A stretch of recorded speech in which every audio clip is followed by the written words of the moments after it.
Bashers. Hey, everybody. There's 13 of you in the room. Everybody's having a drink with the big guy over at Zio Land. It was getting pretty heavy towards the end of that. And Eve chimed in, and nobody knows more about that than Eve. How are you all today? Great to see everybody in the room. Let's say hello. Let's take out my magic mirror. Don't forget to upvote if you can. David Simons, hey buddy, great to see you in the room. But number one is Panel Power, Wagwan. Pass it on. Pass on the basher of the day. Who am I passing it on to? To Dave Fitzsimons. How about that? I got one Tesh got yesterday. I am so behind on this because I've just been going to doctors with Rose like crazy all the time. But it's over for a while. I have this weekend to myself. And I have plenty of time to do stuff. Tomorrow I'm gonna be doing a bunch of bashers of the day and getting those out. I am so behind. I apologize, bashers. I love you so much, but just been just been a ton of that crap. Andrew Wolgowich is in with Canadian $5, working until 5:30, but looking forward to grabbing some of the live show. Be an inspiration in others' lives and upvote because it's free. It's absolutely free.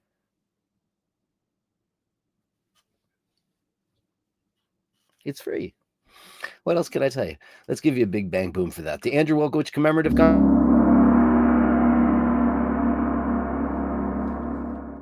it belongs to you and you alone. Andrew Wolkowicz. Dave Fitzsimons. Well done, Panel Power. Let the weekend begin. Dave Fitzsimons. Grazie,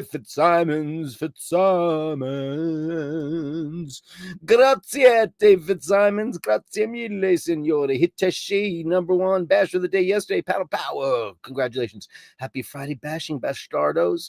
Remember to upvote. If you can. It really helps. And you have no idea what just that one little click does. It spreads the love around. Top Dog. Hey, Top Dog. It's Jeff and Michelle. How are you guys? Number 4 update. Dang, at 249. Great Bastardos. Great to see you. That's their nickname. Everybody's got a nickname. How about I just do a Southern accent for the rest of the show? How about that? Chickadees. Ray Picasso. Si, signore. As a matter of fact, you know what I titled this thumbnail? Picasso. I did. Ray. Space Ace. Oh, wait a second.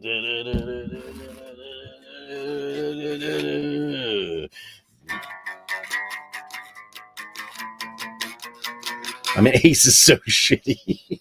What a shitty, lazy riff that is. But it's a great song. She wants a rocket ride. She wants a rocket ride. Upvoted. Dave Fahrenheit 451, the king of the bashers. The king of the bashers of the day. Dan Gutierrez. Hello, Bastards. Who needs a drink? Well, everybody obviously over there. 29 people in there, and that's not so bad considering that so many people come over. Some people, you know what I did? I'm going to be drinking something that I don't normally drink. It's Sancerre, and the reason why is I had no time to go out and buy a bottle of wine as much as I should have yesterday because, I got that wonderful super chat yesterday from what's your plant, right? Softcore Terricore. I got it from him yesterday. $50. I will apply that. Don't worry, I will 100%. Only because this was in there, and it's not really my thing because this is mostly made with BO and soda. But I'm gonna have it with soda, so I'm gonna have this. It's got this. When the Sheen shows up, I'll go get some ice and do all that stuff. I have my gigantic Joe LaFaro white wine glass, double wall to keep the cold in. I'm excited for tonight. I spent the whole day at Rose's new GP, who's very nice, a geriatric doctor. Then I came home and I took a nap because I was tired. Glenn Parker is the place to be. Hey, gang, how's everybody doing? We're doing great. How are you doing, Glenn Parker? Eric B. Hello, beautiful Eric B. It's been a while since I've seen you live on the show. Are you here? Are you actually here? Actually here? That would be so great. We love you. Be so fantastic. The biggest hands I've ever seen, the biggest mitts I've ever seen on this show. A guy's got a wrist and a pair of paws to prove it. Holy macaroni. Carlos Paggy. Hey, Carlos. Great to see you too. Hey, Bashers. I'm so happy to see everybody here. Ray's here. Kevin Hawthorne is here. Good evening from Lakeland, Florida. Alejandro. Dirk with the smirk. Hello, everyone. Have a good Friday, y'all. Upvote if you can. Be great. And they call him Scotty Love Chow Tardos. Hey, Scotty Love. He's in Venezia right now, having a great old time. Congratulations to PP. Great to see you. How are you? And Scotty Love says, Bronx girl acts Bronx girl. Oh, shit. Oh, damn. You want me to do one? Oh, my God. I was talking to Marisol last night. We were going to go get a 40 and go to the park, maybe to the park. Maybe go to Brooklyn or Manhattan and see everybody there. Drooby doo, where are you? It's Happy Friday, Bashers. Great to see you. Look, there's Eric B. Hey, great to see you. It's been a while. Hey, you. It's been a while. Where you been? Where you been, Eric B? I don't do a Gallery of Bastards on Fridays, but let me go look at the mail. Anybody send me anything interesting? Ray did. YouTube says, it's interesting. I'm starting to get, you know what's really sucky about this Gmail account, bashirdirk@gmail.com, where you send everything you need to send me in regards to the Bashardom, is now I'm getting polluted now. I'm getting polluted with non-bashery items. How that happened, I don't know. Uh-oh, he's back. He's here. Because you guys were like, I was watching the end of your show, and I'm like, uh-oh, here comes some crazy anti-Scio energy. Yeah, you got all the haters going over. You guys are talking about the boat. I was like, oh, shit. So let me tell you something. I wanted to do something for the haters, right? The haters of the channel. Sure. So you know what I did? I went. I dyed my beard. Did you? Because you know the way they always say he's dyeing his hair. I never fucking dye my hair. I dye my hair every day. I dye my beard twice a week. Okay. Oh, you do? I don't dye anything. I just, in this light, I look all dark because it's dark light, and then I do the outdoor shit with the iPhone. Hold on a second. I got to do this for the fans. A dark light, a darkness never ending. They'll get it. You won't, but it's okay. But they think that, I don't know. They think I was fucking. I couldn't care less. But I was getting very gray around here, and I was like, that's annoying. I was like, should I? Let me try it out. And I was like, it'll be a cool in joke. Like the haters will have an orgasm. They'll be like, baby. You know, they'll really. I don't think you're allowed to masturbate on live. Oh, I'm sorry. I don't think so. Okay. And I'll do a love heart. Do a love heart. There you go. Never mind the masturbation comment. But I don't like it. I don't like it. Well, so this is what happened. I dyed it. What did you use? Just for men? Yeah. It's amazing shit. And yeah, right. So you use it. But yeah, use it. I dyed it, and you know what happened? I looked all thick and beardy. Well, look at this. I look like the thickest lumberjack in town because of the dye. I didn't like it, so then I just shaved it all down. Like I was like, I don't, because it was too much. You know, well, what it does is it doesn't make your beard any thicker. It just dyes all the hair that's there. Yeah, which makes it look thicker. Well, because you can't see how thick it is. It's like, you know, like when my beard is all, you know, silvery, it just looks like you know, I look like a 12-year-old Swedish boy. And then I color it, and then I look like, oh. Well, if it improves your look, but for me, I like the salt and pepper. I think you look quite nice right now. Well, but your lighting is such that it's not. Yeah, it's complimentary. Yeah, it's very complimentary. And you know, I'm on the diet and I'm lifting weights and all that, so it might help. But I cut it down. It's quite. If it was this thin without dye, you barely see it. You know what I mean? Right. Well, because it's silver and you don't see it. You know. But you know what? Here's a perfect example. There's a show on TV. I believe it's called SWAT. I think it's called SWAT. And like it's like my old show. SWAT. Serious Watch Talk. Maybe it's not that, but anyway, there's a guy on this show, and he is a ride. Okay. And he's got this gray salt and pepper beard and his crew cut. And then I saw a picture of him without the beard, and I was like, no one would look at that guy twice. There's a kind of virility that happens with the salt and pepper. That's why the ladies go crazy for the salt and pepper. They I go know. crazy for it. I'll go back to it. So here's my question, seeing as you're an expert. I am. So now that I'm like, I tried it and I was like, not really my It'll be thing. gone in 2 I days. prefer 2 days. It just disappears. Think about no, it's just your beard grows so fast. I know, but so this is it. You know the way when girls dye their hair and then they get Yeah. roots. The Madonna roots, yeah. They get those roots that you can see Sure. that the rest of their hair was dyed in the roots. Yeah, like yeah. not an issue I would ever have. Uh-huh. But It doesn't do that. will I have that in the Not beard? really. No. What will happen is it will stop the thick Paul Bunyan look will just start to dissipate, and it'll Okay. just look no, it doesn't give you that perfect line like in the scalp. It doesn't Right. do that. And also Okay. you're not going from I don't know how gray your hair is, but like generally when you see that on a girl, she's got platinum hair and black roots, or you see an older lady and she's got dyed black hair and then silver roots. Well, no, I have salt and pepper. Like it's a good it way won't of, be that drastic. salt and pepper. It's every second hair or every third hair is a big fat gray fucker, and I kind of like it. I think it looks better. I like it too. Every once in a while, I let it go. But you know what? Sometimes you just look in the mirror and you go, "Oh shit, I look old." Fuck, just happens, But here's another thing. When I looked in the mirror, it was much thicker then. Because I shaved it down because of how prominent it became. I looked older. I thought I looked older. And George Clooney, right, who had to dye his hair for it made him look so old. It made him look so old. And Amal Clooney is like, you look so much older now. You have to go back to salt and pepper again. You look younger. Yeah, and he did. I felt it aged the shit out of me. It does. Another thing I didn't like. Listen, when you're young, like for example, I went gray when I was 16, 17. I started to go gray. So I had salt and pepper. Oh yeah, gone. That's very young. Yes, I thought you were going to say 26. No, early. And whenever I used to let the salt and pepper grow out, when you have a young face with the salt and pepper, it's very attractive for most people. But when you have an old face and you dye your hair and your beard, then you just look like an old guy who dyed his hair and his beard, and it looks desperate.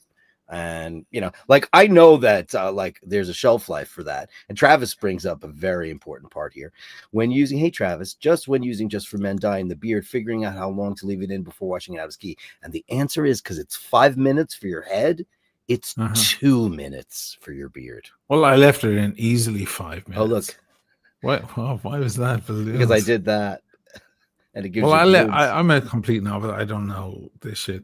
Yeah, I looked up a YouTube video how to even mix it. I didn't even know what to do, but I figured I'd give it a shot just for these like bunch of grays that are around here. There's like a little congregation. They all got together for a party. This is the ¡1 spot right here. Yeah, right. I don't know why. Here. Look but at on one side and not on the other side.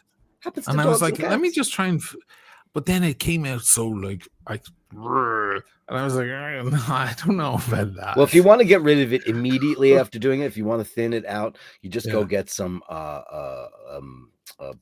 peroxide and you put it on a sponge and you just rub it out, and then it won't take the color out, but it'll calm the. And what color did you buy? Dark brown. Dark brown. Okay, see, I get medium dark brown. There's brown, then there's real black, then there's brown, light brown, medium dark brown, and dark brown. Dark brown is too dark. It's too dark. Okay. The medium dark. Maybe that was the issue, but I don't know. I'll just leave it. I mean, if it comes out in a few days, I don't mind. Well, it'll be gone in 2 days. 2 days, you won't notice that. That thickening effect won't do it. Right. Whatever. And listen. I mean, you're on TV. I use eye drops. I use I always before I do the show, I go in my bathroom and I prep myself. I do because I want to be air ready. I want to make sure. No, I wasn't really doing it for this. I was doing it for like going out. Well, you should. Meeting people. Like last weekend, I met a lot of people and a few girls and so on, and I was like, I want to like bring it back a little bit, if I can, but I felt like it pushed it forward. I was like, I feel like I look older. Now, Paul and probably your brother to some extent too. These are two guys that lost their hair relatively younger. Now that's a thing that you and I don't have to worry about, but the great things are too. Now Paul has a big Paul is always talking about people who dye their hair or do extraordinary measures to look younger and how it looks forced and terrible. Now those guys had to make a decision younger to just buzz it all off, or to have, as Paul calls it, the laurel, the guys who just have the laurel, the Klaus Meine thing, where, and how long do you do that? Because eventually you look like Bozo the Clown. Emmett, when Emmett was 30, he was like, fuck, what am I hanging on to here? And he buzzed it. Yeah. And I think for the first week he was like, oh God, what the fuck? But then he just eased into it. And that guy looks great with a fucking bald head anyway. No, he's a great looking guy, and it's perfect for him. And it's just, some people just like Bruce Willis and so on, and Jason Statham. Like, I don't want to see Jason Statham with a full head of hair. It looks and he did it in a movie, and in it London. Ridiculous. It was called London. That movie was fucking. I love that film. I know you did, and I couldn't get past like the front. You couldn't get. I love that film. That's a great film. But by the way, can I tell you, I tried to watch Baby Girl, and I went, oh God, no. When did you turn it off? Because I don't think Michaela watched it either. I think Michaela was like, I don't need to see, because Michaela, she's she has her principles and her ideas. No, I get it. I of course have no principles. So I was like, I thought, because it's more psychological than anything, really. And I just felt super uncomfortable. And again, I don't know what it is about Nicole Kidman. She how many Oscars does she have? One or two? She's got a couple, or at least one. I don't know. She's been doing so much work. She's in so many things, and all of the things she's in are provocative. She's on a mission to prove something. And when I realized, okay, this guy's coming in here hard, and she is loving it. At what point did you turn the movie off? That office scene. Did you get to the licking the saucer? Absolutely fucking not. And you know what? I don't want to see that. Because it gets bad. I don't want to know. Somehow he figures out she's got a disposition, and he knows how to fucking press her buttons out of nowhere. He presses her buttons, and she is just a slave. Then she goes home to Antonio Banderas, and he doesn't know what to do with her. And it's so sad. It's the biggest tragedy. It's the most tragic thing. Super tragedy if you're married to Antonio Banderas, and your marriage is shit. He's the cook. Yeah, that's so terrible. Cheers to him, though. Yeah, and I didn't get to any of that because he's such a terrific actor. Oh, eventually she tells him. Oh, she does. Eventually she says, I've never come with it. Oh, no. Imagine hearing that as a husband of 20 years. I just would like to apologize to everyone. It's like, I mean, God, see, I bashers on a Friday. I know. Say whatever the hell we want. I can say whatever. Chief of police. I can say whatever. Chief of police. No, is that a kind thing to tell your partner, or is that a cruel thing? No, you should never divulge that. No, just fake it till you make it, kids. You should never. Don't ever do that. Just move on, leave them. Or just don't. Why would you? Or just take care of yourself later on. Listen, I think it's for a man so emasculating, right? I mean, right? For a man to think that. I mean, because you've got one job. That's your job. You've got just one job. Yeah. This might be divulging too much, but it's Friday night and it's eye bashers. But are you drinking already? Just a little bit, but not much. You can go ahead and drink. But I freaked out several exes who are like, "Are you?" Because I'll, deliver, and then I'll just that you know of. And then, I that you know of you. I'm just saying. In the height of an argument, when that bitch hates you and can't say at least that, then you know. Do you understand? I mean, if somebody said that to you in the heat of an argument, that would be pretty. The height of I've had terrible things said to me in arguments, dude. Horrific shit. But anyway, getting one back to job, my original fellas. point. I'll deliver the goods, I'll deliver the package many times over sometime, and then roll over and go, okay, I'm done. And they'll be like, why aren't you going to, Oh, know, is it all about me? And I'm like, kind of is it actually. kind of is. And then I've done and it that. should be. And This way you won't shout at me for a week, Yeah, but it should be for anyway. 24 hours at least. Yeah, it should never be about you. I'm fine. Let's watch Netflix. Let's watch Netflix. Boris the Third, PhD 199. Look good, feel good. 2 hotties on Stream LLC. Oh, that's very sweet of you. Let's give you some. Let's give you a cowbell. I haven't done the triangle in forever, Boris.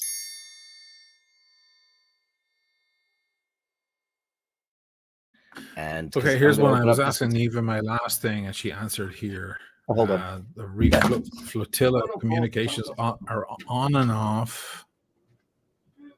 According to land crew, several drones floating, following boats. Personally, very brave on board, but more interested in global march to Gaza. Yeah, that's a big one.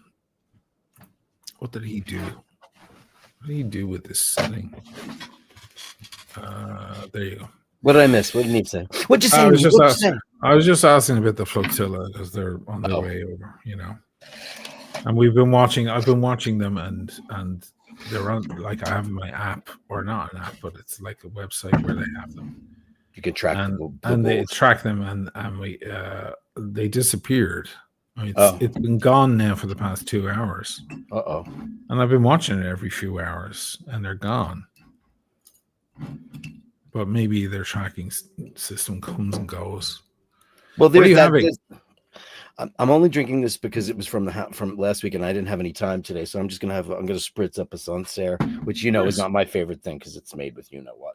Yeah. But it's okay. I will make do. I'll spritz it up. Is it hot there?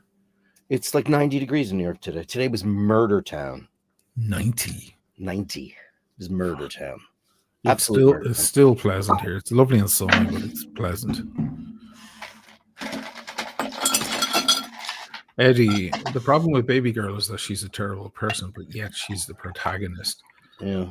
Well, we're in the age of the anti-protagonist, aren't we? Since Sopranos, right? And Walter White, and so these are anti-protagonists. Not people we want to be, but people we're interested in seeing their outcome, nonetheless. I just think she's making these hypersexual shows lately. I don't know, and her. So it goes. Hope it doesn't end up like USS Liberty. I know, man. Well, I think it probably will, and that'll be the end of Greta Thunberg. Cheers, everybody. Cheers, man. Cheers to you. Here's to Greta. Here's to Greta, brave Well, little girl. that's not a little girl anymore. She was 17. She's in her early 20s now. 23. She's a woman. I'm having French. I'm having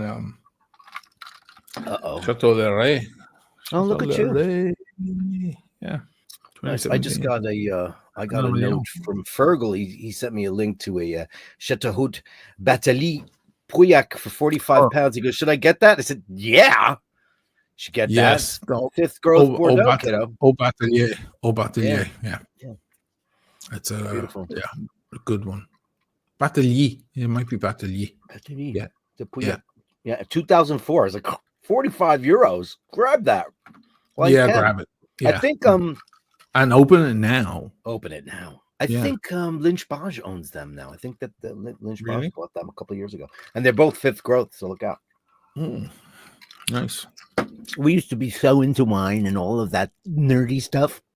All the watch shit used to be wine shit. That's true. Totally true. Eric B.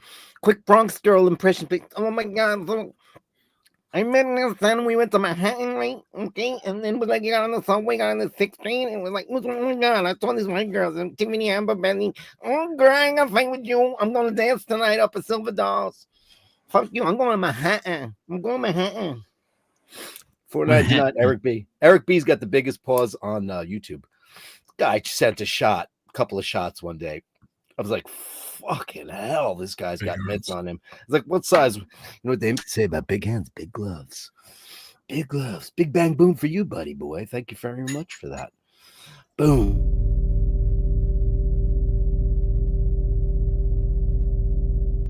Hey, Sharon. Hello.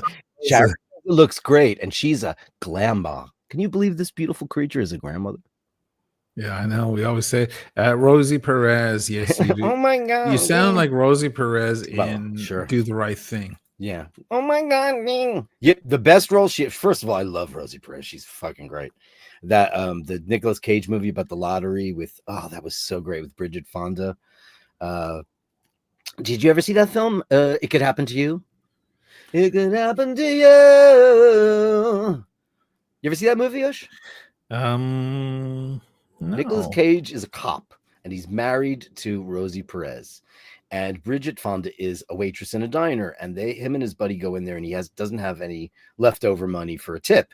And he goes, "Listen, I bought a lottery ticket. If I hit it, I'll give you half." And she laughs. She goes, "Yeah, good luck." Well, he wins. Okay. And then all this shit goes down. But that's a great story. That's a great premise. It's a great premise, and it's based on a true story. But there was one great, and I've said this on my show, or my regular show, there's a great scene where him, and I think it's the guy's name is Pena, the actor. Anyway, his partner in the cop car. They go into the Chinese deli, right? And they go in there, and he sees the guy behind the counter. He goes, "Oh, where's your wife's name? Whatever. Where is she today?" He looks at her, and he goes, "Oh, she not feeling well today. She took the day off." And he goes, "Oh, okay." And then he hands him a coffee and a donut, and he goes, "Oh, it's all free today." He goes, "Oh, thanks so much." And he gets outside. He goes, "Hey man, they're getting robbed." He goes, "What do you mean they're getting robbed?" He goes, "You just gave me free donuts, and that bitch would work if she was dead." I think I've seen that scene. It's an amazing scene. And they go in through like in New York, we have these basement trap doors. I've seen that scene. It's great because scene. These little scenes are posted across the web. I've seen that exact scene. I think they're getting robbed. That's right. He goes, "Hey," he says, "I think they're getting robbed." He goes, "Why do you think that?" He goes, "I just got this for free, and the wife's not in there today. That bitch would work if she was dead." And they go in there, and they're being robbed. They goes in through the trap door. In New York, when you walk on New York sidewalks, or historically they're all probably leaving, there's these doors, these trap doors that lead for loading for goods and services. It's a pretty interesting show. Great movie. Anyway, Rosie Perez, I love her. Where is she these days? Haven't seen her in a while. Ugh, can't think of the last film I saw her in. What do you think of the New York mayor debate that went on? What do you think of this new guy? This young guy, the Zoran guy? Yeah, Zoran Mamdani. Because he's all over social media doing stuff like egg and cheese sandwiches, so classic for New York. And he's walking around different delis and so on. And he's like, I look out for the people, and I believe in the people in New York. And he's talking about egg and cheese sandwich, and I'm like, oh, that's a great way to start. Like, you're going to win the hearts of New Yorkers if you talk about egg and cheese sandwich, right? And is he not a super Zio, that guy? No, he's the opposite, and he was grilled the other day. Because it came up, of course, in the discussion about being a great mayor of New York. Israel came up naturally, right? Why would they do that? Oh, why? I wonder why. And he gave a great answer, I thought. But anyway, he's one of the front runners. He is. Yeah, it's him and Cuomo. Favorite. Yeah. And that's it. The other guy, he's out. Yeah. Lander, that guy, forget it. He's a nothing. Yeah. He's a nothing. And listen, this guy's fresh. Obviously with Cuomo, there comes a little bit of baggage, on both sides of the coin, as we both know. There's pluses and or minuses in him. So but the problem with people is when name recognition means so much to people, and they might just go, "Oh yeah, he was the governor, right? Oh my God, he was the governor, Queen." Maybe I don't know. I've just been seeing tons and tons and tons of commercials for that guy, and to be honest with you, my head is so not in it anymore. I don't care because they sold my town out long ago. So yeah, you're kind of on the way out the door. You don't give a shit. I don't think I give a shit anymore. Yeah. I don't think I care enough to. And they call your house. Hi, this is Lisa. I'm just wondering who you're gonna vote for the primaries. The blah blah blah. And I don't know. I just don't care. I have and I said this on my own show, like I have never in my life been to the point where I believed in somebody so much that I'd go stump for them or go to a rally. Just No, me either. Yeah. I've never been passionate about anybody in my life to do that. And I'm amazed, frankly, that anybody does. It's a job and we elect these people. You shouldn't be going there for their demagoguery and all that bullshit that you fall for. Yeah, these are people. Politics are supposed to be, it's supposed to be boring. Right. It's supposed to be boring. When it turns into a rock concert, there's trouble. It's big trouble. So, and also, man, my mailbox, you know how much shit I have to shred because it's got my address on it? I mean, fuck off. I mean, Jesus. Flyers. And then you just think about the wasteful spending for campaigns. Why Joe Blow can't run for mayor or governor or president or whatever. Because they're spending all this money on the people the salaries for the people who call me. Then all the cards that come in the mail. And I'm talking about 10 to 12 a day. That's crazy. Of various different, strata of local politics are coming in. And nobody looks at that shit. It's such a colossal waste of money. And what do they say? It takes for local government, it takes at least $1 million, $2 million to run for a seat in local government. Forget about what it costs for, national. It's incredible. Sure. Yeah. Crazy town. Omega fanboy says salt and pepper looks distinguished. Yes. What's the name of that guy? His name is like Harrington, I think. Hold on. HARNGTON TV cop. I think that's his name. Jay Harrington. Oh, that's his name, Jay Harrington. I'm going to get this guy. I'm going to show you pictures of this guy with and without. You tell me what looks better. Jay Harrington with beard and without. Oh man, what a fucking difference. Check this shit out. Right? This just goes to show you. It's amazing. Like total ride. Oh my God. And then nothing. Okay. This guy. Okay.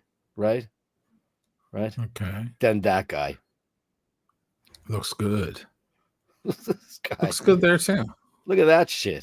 This guy's a total ride. Oh, so you're talking about beard, no beard.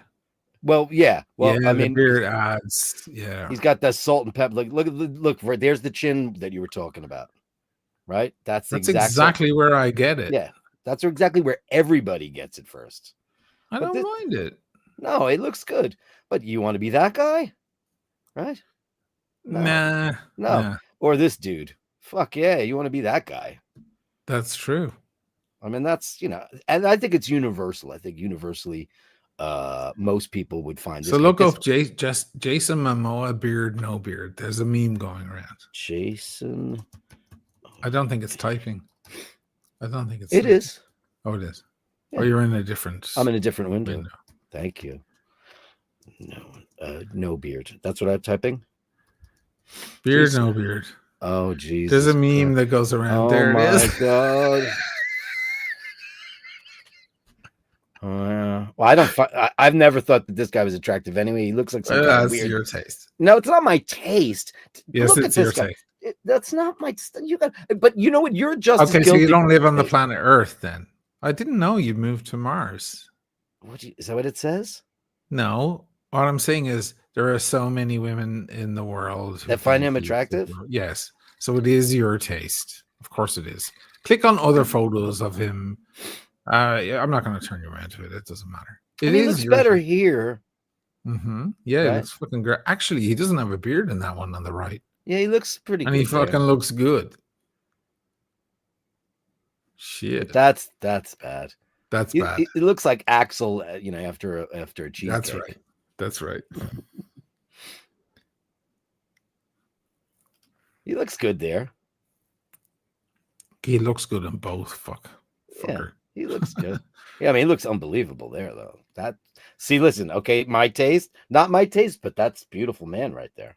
Not my taste at all, but he looks amazing there. I mean, this is just, Jesus Christ. I don't want your civil wow. Yeah, it looks bad. That one, he looks pretty bad.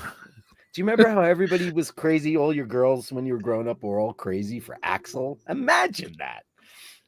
Yeah, I don't remember He that. looks like the laundry lady. Sharon, Canadian 1399. Cheers to you, honey pie. Hearts, hold on. Let me give you the big heart because you deserve it, as always. You're getting really good at that now. I can't do it, right? No. You can't do it because you're not using No. it's one of the conveniences of using an iPhone. Let's give you some. Let's give you Gong Woman because you deserve it. Let's give you the beautiful one.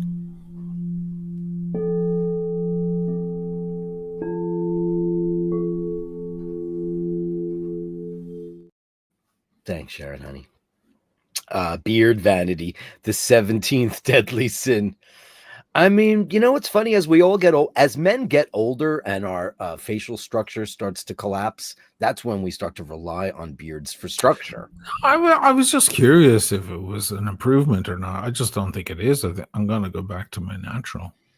My question was, am I going to have the roots issue? You know, where the roots are growing out and the rest of it's still brown or black or whatever it is.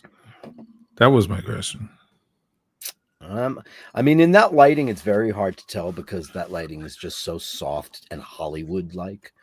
So it's hard to tell. Like if you blasted it out, it looks good. It looks good. You know, listen, you'll have a couple of days and then it will be gone. It will be way, way gone. You know, John Travolta. Yeah, here's a guy well, he's bald, John Travolta. He was doing a lot of different things, you know. Yeah. Why is my light? Practice makes perfect. I've had to fake twice. Oh my god. Surely light is better now. There you go. See, it looks good. Actually, just looks, you know what? I guess you know what? When you're friends and when you're close to somebody for so long, that just looks like how your face always looked, you know? I guess, you know, you don't tend to notice when somebody gains 10 pounds or you don't tend to notice if they go gray or bald when they're in your life. You know, that's just like, oh yeah, that's okay. I probably wouldn't have even noticed. Also, you did a good enough job where you spread, and also what's with the neck? You living in Italy now, you're letting the neck hair grow? No, I just grew out today. I know you hate that, but I just grew out today. That's because Italian guys let it connect to their chest hair. Sometimes depends on how groomed they are. Right. Now that was just today. I need to shave it again tomorrow. You know. But you see, this over here should be like a big tuft of gray fuckers. It'll be back. Don't worry about it. Very quickly too, because the beard goes. I'm just wondering, will there be roots? No roots. You won't see roots. No, you'll just see more gray show up. You'll actually have like 3 days of the perfect blend. Really? Yeah, that's what's gonna happen. So what I should do then maybe is, because I'm thinking about Pete Duomo, you know, maybe I'll do it a few days before. When is that? Because last time I went to PT, you gave me a lot of kudos for my hair because I had cut my hair well. Yeah. Which is a crapshoot sometimes. Sometimes it comes out great, sometimes it doesn't. And then you were like, you need to go to a barber for your beard, because my beard was a fucking state. It was a mess. And you were like, oh, it's too much of a mess. Was it a recognized state?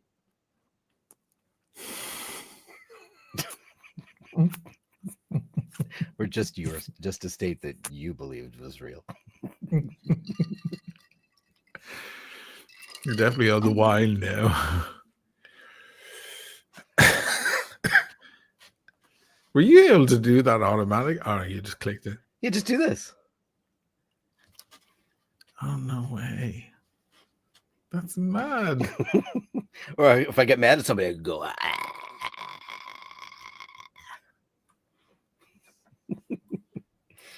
There's a bunch of them. Balloons. You know, you saw the balloons.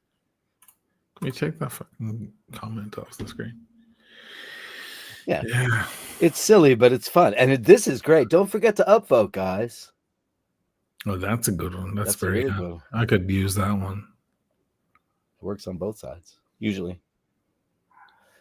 There it goes. Wow. We need an Irishman mayor. You know who the best mayor of New York City was? Sorry, guys. It was Rudy Giuliani.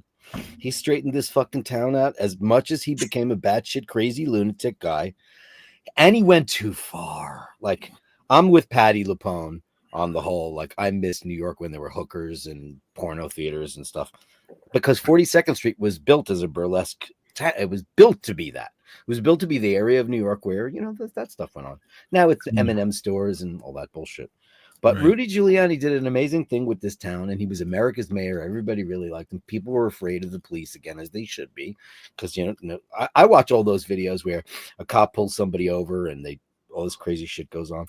Nobody has any respect for anything. But of course, he's crazy, and he went nuts later on, and we all know about it. Yeah. But he was the greatest. And when we had Bernard Carrick died. He was the police commissioner while you were living in this town for a lot of it. He just died last week.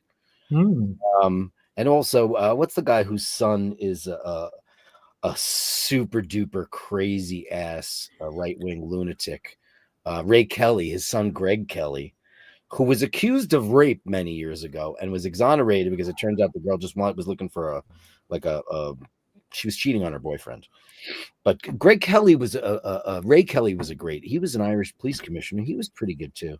The problem nowadays is, we sold out this city, and the whole DEI thing is real. It's real to some extent, and it's getting to the point where people who are not qualified for jobs are getting put in there. That woman, we went through how many police commissioners trying to find the right pick. Now we have this poor woman who's so smart and is totally qualified for this job, and you could just see when she's up there, she wants to get rid of this job so fucking badly. And she didn't even want the job, you could tell, but she was the prime candidate for it. Okay. New York City, you need a tough mayor and you need a tough police commissioner. Can't have any what is the term that Trump uses that I like? Snowflakes. Can't have a snowflake. See, about the only thing he ever said that I liked. Adams has got to go. That guy's the biggest corrupt piece of shit. Everyone in New York hates that scumbag. Shows up in his tailored suits and his arrogance. And he was pardoned by the president of the United States. And he was pardoned. Trump has been pardoning a lot of people. Yeah. Who were put away for fraud and so on. It amounts to $1.2 billion in total of money owed. Yeah.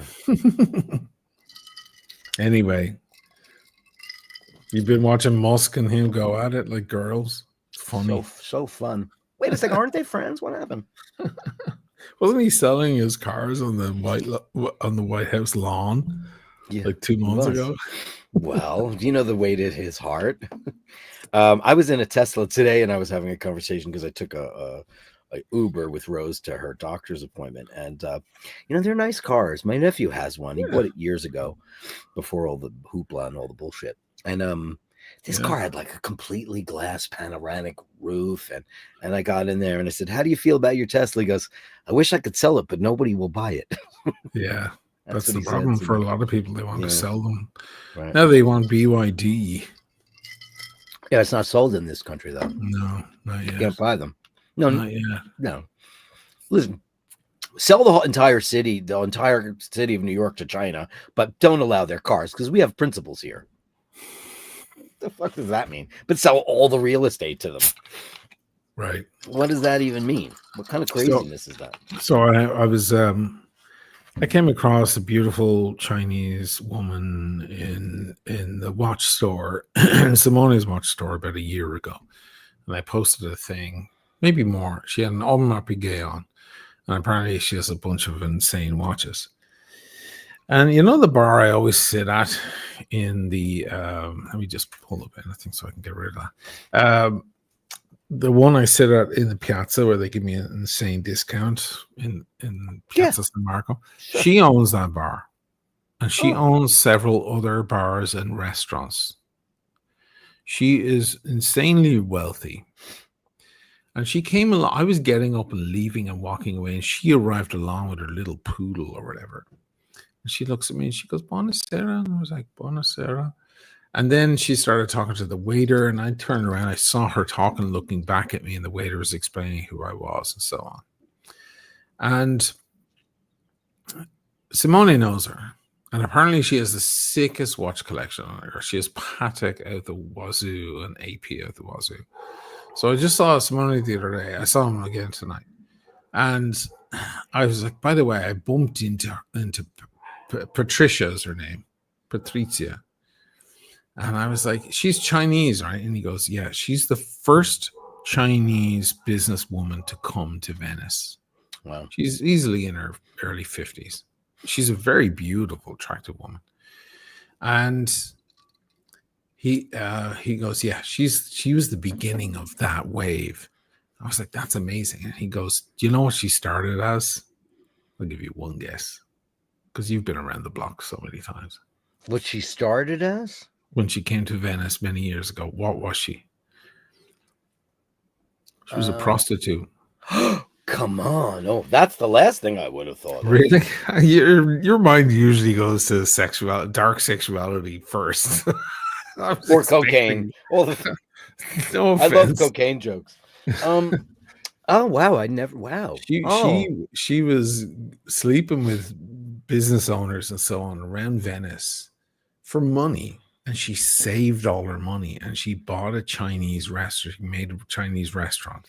And she probably made a great one, because where do you get great Chinese food in Venice? And then she made a second. And then if you've had Chinese food in Venice, you've probably sat in her restaurant, because there are only a few of them. And then she opened bars.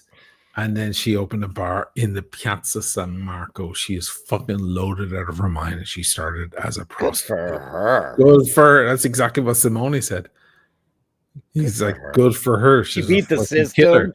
She Italian misogyny and all that shit. She beat the system. Wow. Amazing. I love that. Jim Patterson came up with that right away. Sex worker. You know what it is? Because, you know, yes, I do always love to look at the sexual dark side and all that shit. But I've never seen where that contingency is. Where does that exist in Venice? Lift my stockings. Lift them. Lift them. Sorry, what are you asking? Where would you find, like, where in Venice is that seedy area where that stuff shenanigans goes on? Is there an area? No, all around. It's kind of underworld, and it's mostly frustrated managers of restaurants and bar owners and pigs like that. You know, it's not there. There's no area. There's no girls walking around standing in this. No. You like that? I don't know what it's I'm not like Geneva. There's an area in Geneva every time I go every year. All the dramatic with windows with the ladies in the window. Oh yeah, with the dogs. Like they used to sit there with their white dogs. The red light, the Reeperbahn is the most famous, where the Beatles played. Right. Where and then every German city, because I played every Schlangen town there ever was in Germany. I'm talking about Switzerland, though. No, but Germany, Switzerland, Austria. There's a red light district in all of those places. All of them, because they just know, the boys will be boys and they need their dirty time, so they put these areas there, and they usually have like a wall, like a staggered wall. So like with a thing like, this is the red light district, like, kids and whoever stay out of there. I think that's very civilized to do that. Geneva doesn't have one of those. You're walking home to your hotel, and all of a sudden you find yourself on a block that's just full of windows with girls sitting on chairs behind the window. Isn't that crazy? There isn't one of those here. What she got herself involved in is basically what Chloe could do or could have done. If Chloe's still around, I don't know. But Chloe got here and she started sleeping with guys for rent. This all came out pretty much after the fact. But she was sleeping with guys for rent. I remember her asking me, when I didn't know any better, she was asking me, I need to find a new place. And I reached out to my ex-landlord and I was like, do you have an extra apartment? And he showed me a place that was cool. It was over in Castello. It was $1,000 a month. So I sent her the photos. Oh, this place is available. And she goes, what's he like? Does he like little French girls? Oh, so that's her whole angle. That's her angle. That's how she gets in and pays rent. And, but this woman, imagine Chloe just keeps sleeping around and starts getting paid for it from guys, from wealthy, elderly men who own restaurants and hotels around this city. And she just arrives over and it's not done in a prostitute, very obvious prostitute situation, but it's done in a more covert manner. And she saves the money and then buys a restaurant. That's exactly what this woman did. Isn't that crazy? I mean, hey, I'm gonna see if I can find the video. go get it if you can. I would have slept with if I was a young little coquette. I would do it too. Why not? Why the hell not? Deneve O'Malley says €2. Cheers, Chinese lady. May as well make money. No, that's what we were saying. That's what Simone said. Like she did well. Fatto bene. For Fatta you, brava. for you, Neve.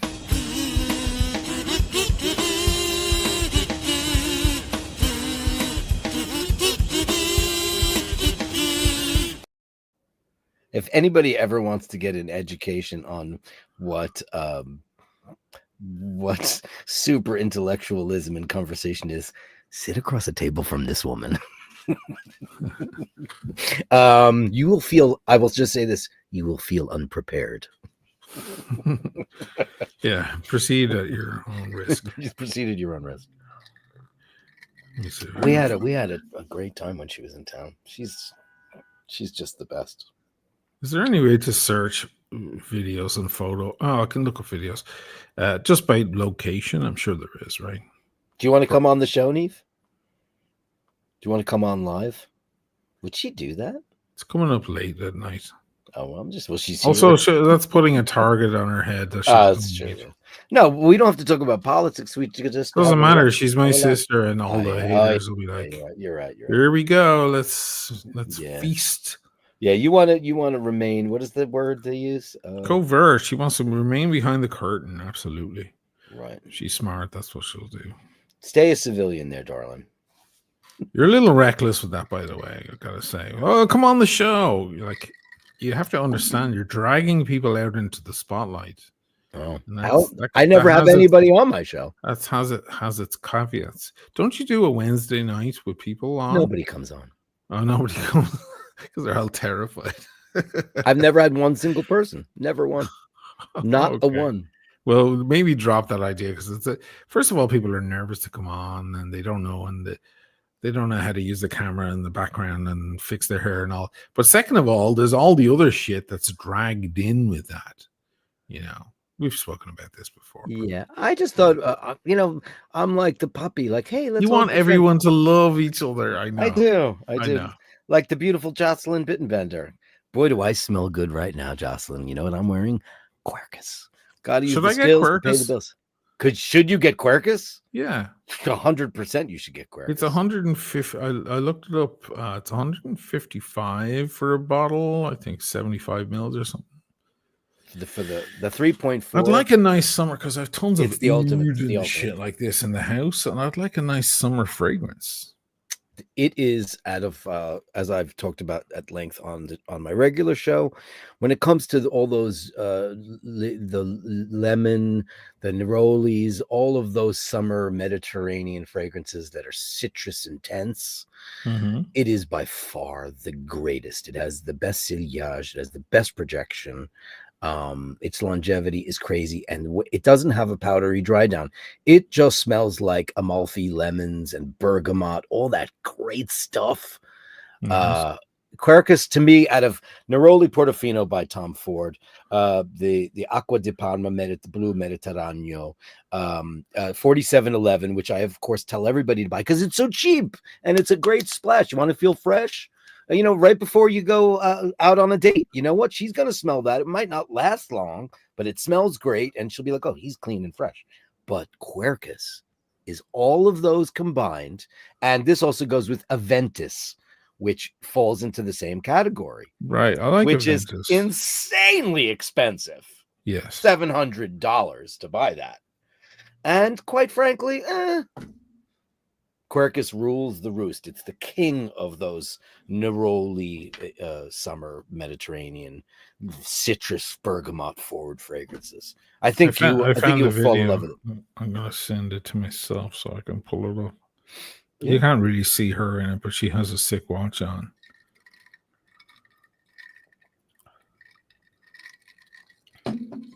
Yeah, Top Dog says, welcome Wednesday. Yeah, you're welcome. You're welcome. Greg says I'd be a gigolo for a Pepsi. I'm probably only good enough to get a swatch, though.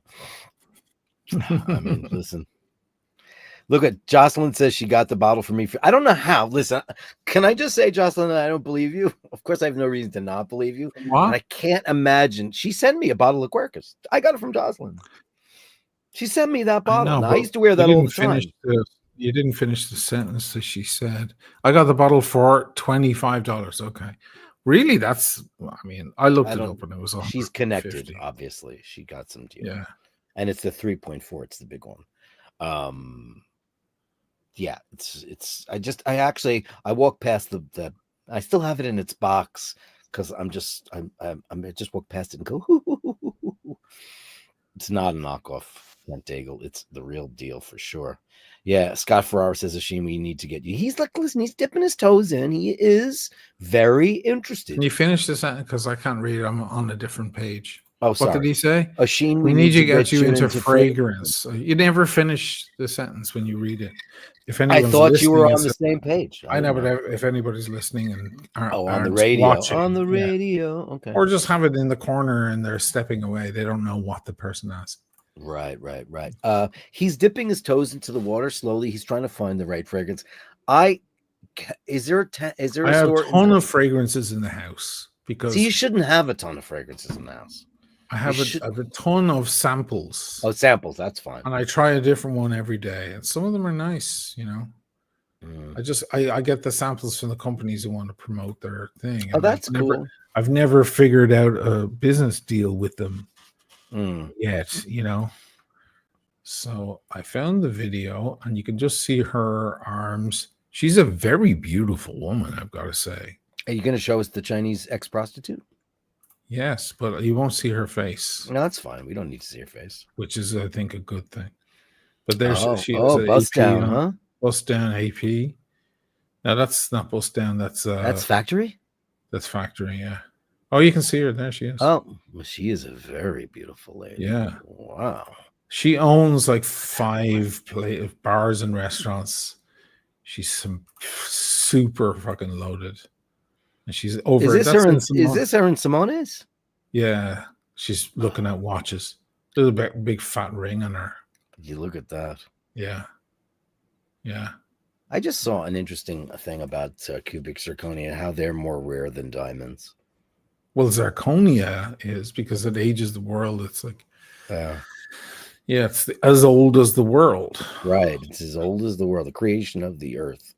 Incredible. Yeah. Diamonds are just like a man-made like myth. Well, no, I mean, no. It's no. No, I don't mean man-made. I mean like the myth is man-made, but how rare they are. Oh, sure, yeah. That was the wrong choice of words. Well, mind you, they've changed the category of lab-made diamonds. They just upped the level of lab-made diamonds. Now they've they've separated it into 2. There's A and B level. It's a way to encourage people to, because people are selling lab grown diamonds and not mentioning that they're lab grown. Okay. So they're trying to separate. They're trying to delegate how that all works because they're excellent diamonds, you know, but they're not. But they're not millions of years old or whatever. Sure, like the zirconias are. And so goes De Beers. Yeah, well, we all know this. Yeah, it's an amazing story about De Beers and how they kind of just bamboozled the world into thinking that. You know, it's incredible stuff. It's like gold. Gold is scarce, but not rare. Well, yeah, but I mean, gold is from like supernovas. Yeah. I mean, there's no way to. There's a limited amount. Yeah, it's what we got from.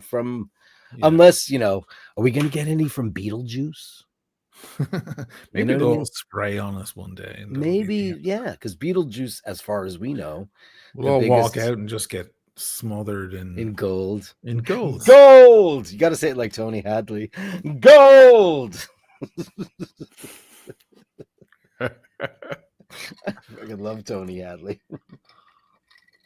Good for her, though. I think that's great. And cheers, Chinese lady. You may as well. I didn't give you a big bang boom for that. Let me give you one. We'll give you for that. We'll give you this.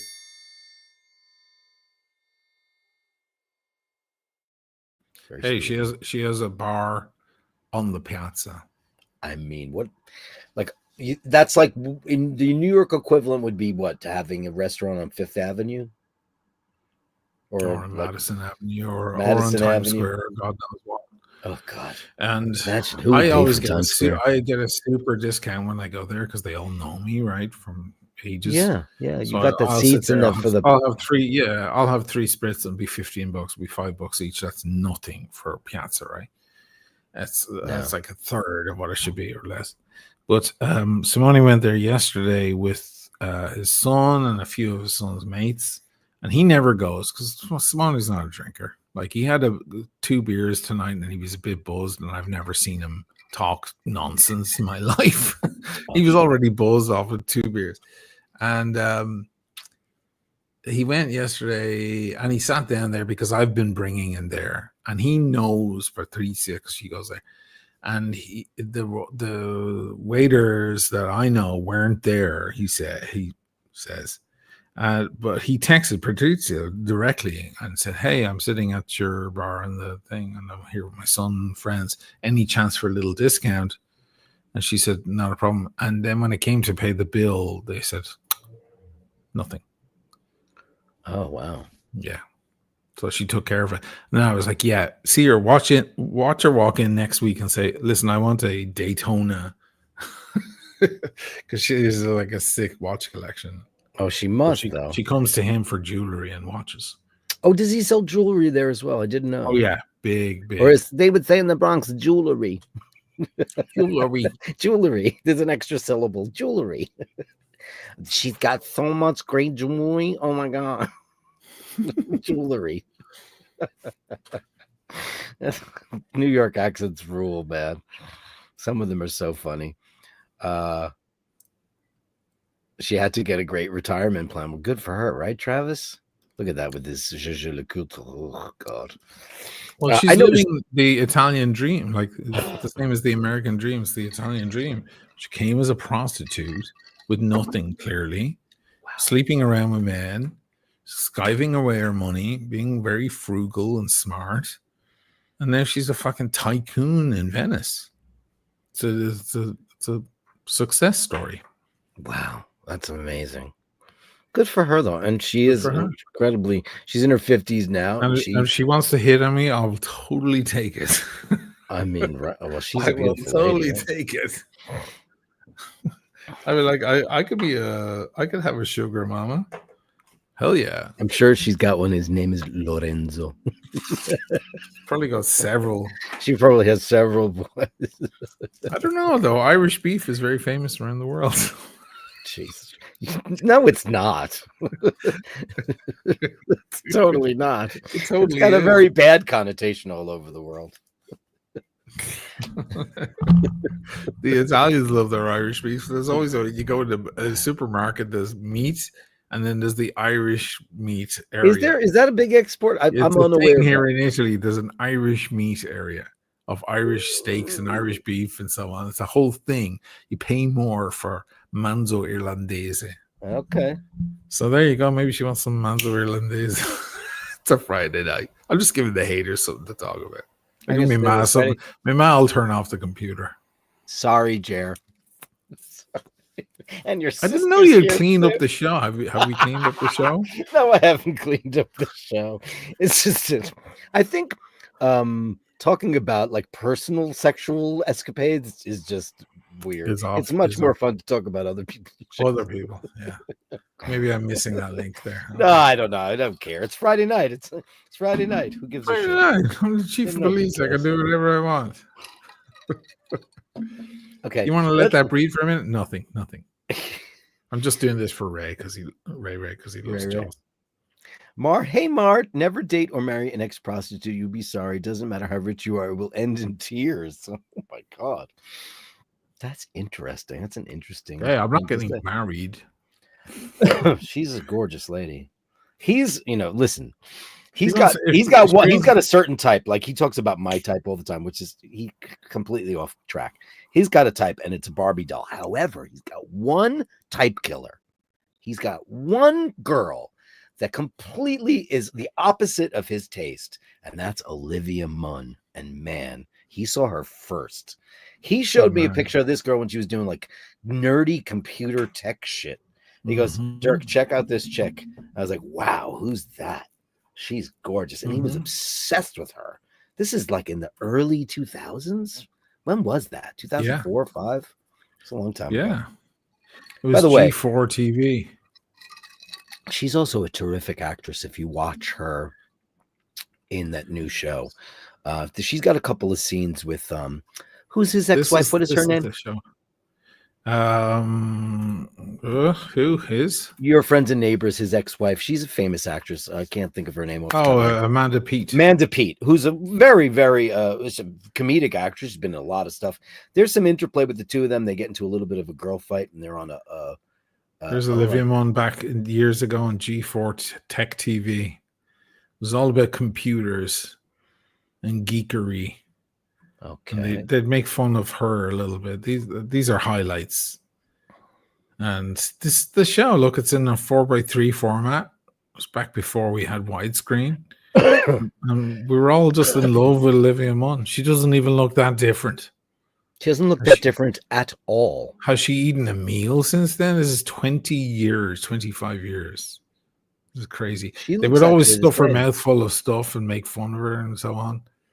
Because the whole joke was that she was the hot girl who knew about computers and computer games, which turns a lot of young, super sexy for young guys, you know. So now she's married to John Mulaney. That's right. She had John Mulaney's child. He left it. She doesn't look any different at all. She doesn't look crazy. She actually looks better now. She's 25 right there. Amazing in that show. Your friend. And you know why everybody loved her? Because she was funny and sarcastic and dry. She still is. Yeah. She never she was never prissy or anything. She always had the comeback, you know. You finished the show, right? Did you watch the finale? Your Friends and Neighbors? It was good, right? They cleaned it. That final episode was very good. It was well done. Yeah. And one of my favorite scenes from, I think it was the penultimate show, was it when she had to throw her husband? I didn't understand what that was about. Like this, because if you're one of these rich people in one of these Connecticut towns, you have to, go through the motions. Everybody knew they were divorcing, yet she was there to greet the mourners but I loved her attitude throughout the whole thing. Like, I'm a total fake bitch for doing this. And the way Olivia Munn portrayed that was such good acting, I thought. She's terrific. I think she's a total threat, that chick. I think she's got not only is she beyond a smoke show, but I think she's super duper talented because she was on the Newsroom and she was great on that show too. That was a show I really enjoyed. A lot of people didn't, but I did. With James she's Fonda. been in some great shows. Yeah, she's on some great shows. She's terrific. Hey, Mart with the $3 super sticker. Yeah. Boom.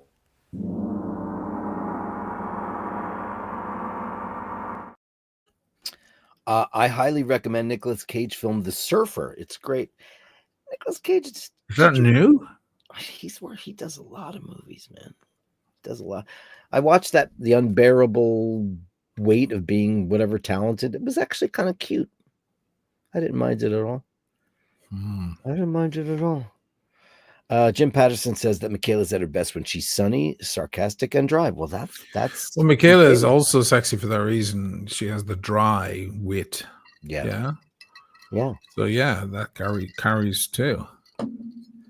Rufus loved the Newsroom. I loved it. You know what? It got stupid towards the end, and it's a shame because I still say that the monologue that opens up that show about why is America the greatest country in the world, that monologue that he delivers, I think is the greatest thing I've ever seen on television. Yeah, it is very good. It was amazing. Very famous. And it started off with a bang, and it just got corrupted. I don't know what happened. Now, who wrote that show? Wasn't it like somebody like Mamet? It was somebody huge, right? Or was it Sorkin? Sorkin. It was Sorkin, of course. Yeah. I was thinking Steve Zalian or one of Sorkin is when Sorkin writing when everyone replies too quickly. Yeah. you've just finished what your question is, and they already have a witty, brilliant, brief answer. Everything moves and then the next guy has another thing. They're all cutting in over each other, super witty, super fast. Everything's going, and the camera's going left and right, left and right. That's Sorkin. The reason why I watched that show alone was because Paul, who just debunks everything I watch, he said, you can't have a show where everyone is the smartest person in the room. Yeah, that's good. That's a good way of putting it. Yeah. That's Sorkin writing. Yeah, which is a David shame. Mamet is not like that. Mamet he's brutal. Mamet is he's a bit abusive in his writing, and he also does a lot of foreshadowing. Mamet is all about foreshadowing. You're told the story in the first 5 minutes of the movie or the play. Yeah, you're already told. You already know what's going to happen. He already tells you in an exposition. It's a sonata format, right? Sonata form. There's exposition, development, and recapitulation. The development is most of the movie. The recapitulation tells you that the exposition already told you who the killer is or whatever's going to happen. That's David Mamet. Yeah. Now Mamet has turned into like a crazy politico lunatic nut job. Is he a Zio? He probably is, right? Pretty bad. Andrew Olkowicz. Everyone should take a moment to upvote and subscribe. Well, listen, I mean, look at what's on the menu there. Like, you're an Irish guy. Imagine if, like, your menu had all the things you desired to join that little cult of personality there. You might do it too. It's like, oh yeah, like all these people from Long Island and Florida, and all you're rubbing shoulders constantly. Yeah. Everyone should take a moment to upvote and subscribe. Become a patron if you can. There you go. Let's bash and start the weekend off right. Let's do that. Thank you so much, Andrew. You're the sweetest thing in the whole wide world. Thank you so much, and we'll give you the Andrew Wolkowicz.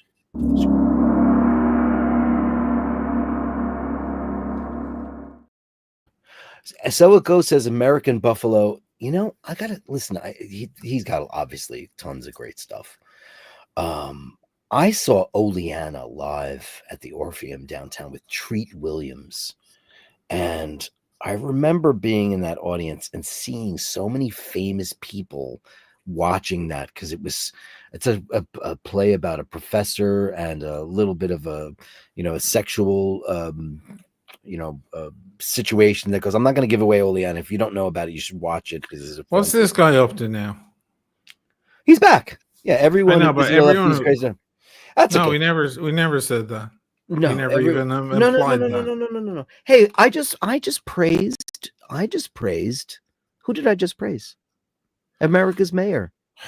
So can you take that at least, Tope? You know that, Tope. Christ. That's not something to get angry about, though. Wow. That doesn't bother me saying that. Yeah, but we don't do that. We don't just scoff at right wingers. We don't do that. Rudolph Giuliani, I said, was America's mayor. He's the best mayor. He was great. I got in trouble for admitting I know hard right wingers here in Italy. Everybody started calling me a Nazi. What? Somebody earlier on. Oh yeah, Topster earlier said stuff. I don't know. Well, listen. Listen. We have a clean page, right? Clean page. Let's go. What American food will you miss the most when you go to Fano? Oh, look at how sweet you are. That's a really good question. Well, it has to be egg and cheese sandwich, because you'll never get one. No, but I can make it. Oh, you can make it at home. I can make it because I learned how to bake Kaiser rolls. You can't get that roll. I learned how to make those. Oh, you will make your own? I have made my own Kaiser rolls, my friend. I will when I live in Fano. I'm gonna make you one. I learned because of the egg and cheese sandwich, because of how and it's not like we go eat those all the time. Plus, as he knows, because he lived around the corner from me, there's a lot of great places to get an egg sandwich. Of course, Emmett was just here and he said he had one that was not quite as good because we were spoiled. We had the down on Pearl Street or somewhere. I think I had one down there as well when it was the only ham, egg, and cheese. I had ham. Sorry. Ham, egg, and cheese sandwich I had for breakfast. It was way in the financial, and Fuck, it was fucking great. And it was wrapped in that same shit. It was wrapped in that tin foil hard. It was pressed down. Pressed down. I left it kind of get steamy because I took it in the bag and went on the train and it steamed itself. Yeah. And I opened it on the subway. You ate it not in the train, but on the that's the show, guys. Bye. Thanks so much. Not on the train. Waiting for the train. In his flip-flops. On the platform. That was the word I was looking for. Binario, I was thinking. Binario. Bravo. So I opened it there and it was just like, it looked like a monster opening. It's a monster. Oh. But anyway, can you answer this question? This is really good. It's going to be Hellman's mayonnaise. You can buy that in the store right here. You can? Of course. Hellman's is everywhere, yeah. They have Hellman's in Venice? I've never seen Hellman's in the supermarket here. It's just one of the it's one of the brands. I think I might have it in my fridge here. Really? What? I got it right now. What? Diet Coke. You don't have that. No, we don't have the same Coke. Yeah. You have Coke Zero. We have Coke Zero. To have different. Pre-Coke Zero, there was Coca-Cola Light in Italy, which is made with saccharin. It's not the same. Now, this is not a thing that I like. This is a thing that I am severely and horribly addicted to. I just saw a thing on the internet the other day about how it's really bad for you. Oh, of course it is. Diet Coke. Well, whatever. I guess everything's bad for you. Yeah, I mean, so you'll miss that. I'll miss it, but you know what? Fuck it. You know what I'm going to be doing? I'm going to be drinking. You'll replace it with Select. Select. I'm not fuck that. I don't care. You know what? It'll be the greatest thing in the whole wide world. Because guess what? That'll be the end of me and this shit. Yeah, it'll finally get you off it. It'll get me off it. That's a great question. Stuff. Thanks, Daniel. I love that question. I'm trying to think. Do I miss something? New York. What do you miss from Irish food? Because when you came to New York, you were spoiled because we've got plenty of spots for you to get your Irish. No, but I'm thinking American food coming because it was 20 years in America. Like it kind of converted me. Then coming over, I miss, it's New York specific, and that is all the different selection. But I guess you could get that in Milano. Maybe. You can't get it here. You can't get it in Fano, but you can get it in Milano. You can get the ramen and the sushi and the Indian and all of that. You can get ramen at Conad? No? Ramen? They don't have that? You can buy those hot noodle things in a thing that you can pour boiling water in and maybe add an egg and a piece of pork and then you have ramen, right? Right. Is that any different from the other ramen? Probably not. Can I just play devil's advocate here? Like not. Fancy ramen, like fuck the fuck off. DG makes a good point. It's fucking hard to get a good cheeseburger. Yeah. It really. Here's the thing. You have to really go look for a good. You can find one here in Italy, but you have to really go look for one. On the streets of New York, there's great cheeseburgers in every single direction you look. Of different types. You don't have to go high level. You don't have to get some shit on the street, but whatever you get, it's going to be a good, solid cheeseburger. You can't get it here. They don't know what they're doing. But you go to the Hard Rock for that, right? It's all right, the Hard Rock. It's okay. It's a cheeseburger in Venice. There's some new place on the other side of town. Apparently, it's really good. But again, they're trying really hard and they put peppers on and stuff. I'm like, stop. They just don't know. First of all, the whole idea that a patty comes out farther than the bun it took them 30 years to figure that out. Do you understand where we're at? I mean, they can't grasp the simple. I bet you could get a great cheeseburger in China, though. Probably. And listen, copy shit so you go to Five Guys in Milan, you've got the Five Guys stuff, and they love it over there, right? That's gone international. This zits on your ass, I just saw a guy in Rome talking about the best cheeseburger in Rome is the Five Guys. Yeah, I went, holy shit. Yeah, because it's high as they just can't figure it out. Should we open up a diner in Italy? A real American diner in Italy would clean up. Really? If you have $1 million and you want to invest in anything, open a fucking Brooklyn style diner anywhere in Italy. Probably be easier, Milan, Rome, whatever, but it doesn't matter. It will be round. There'll be a line down the street of Italians. Maybe it would be a great idea to put it alongside the Autostrada and like compete with Autogrill, because like all of a sudden people start converging from every town on the highway and want the French fries and the burgers. And so let me tell you a funny story. Years and years ago, I was staying outside of Vicenza with some friends. I was with Kendra number 1, not Kendra 2, Kendra 1. And we were going to the airport, and our friend was like, I'll drop you off.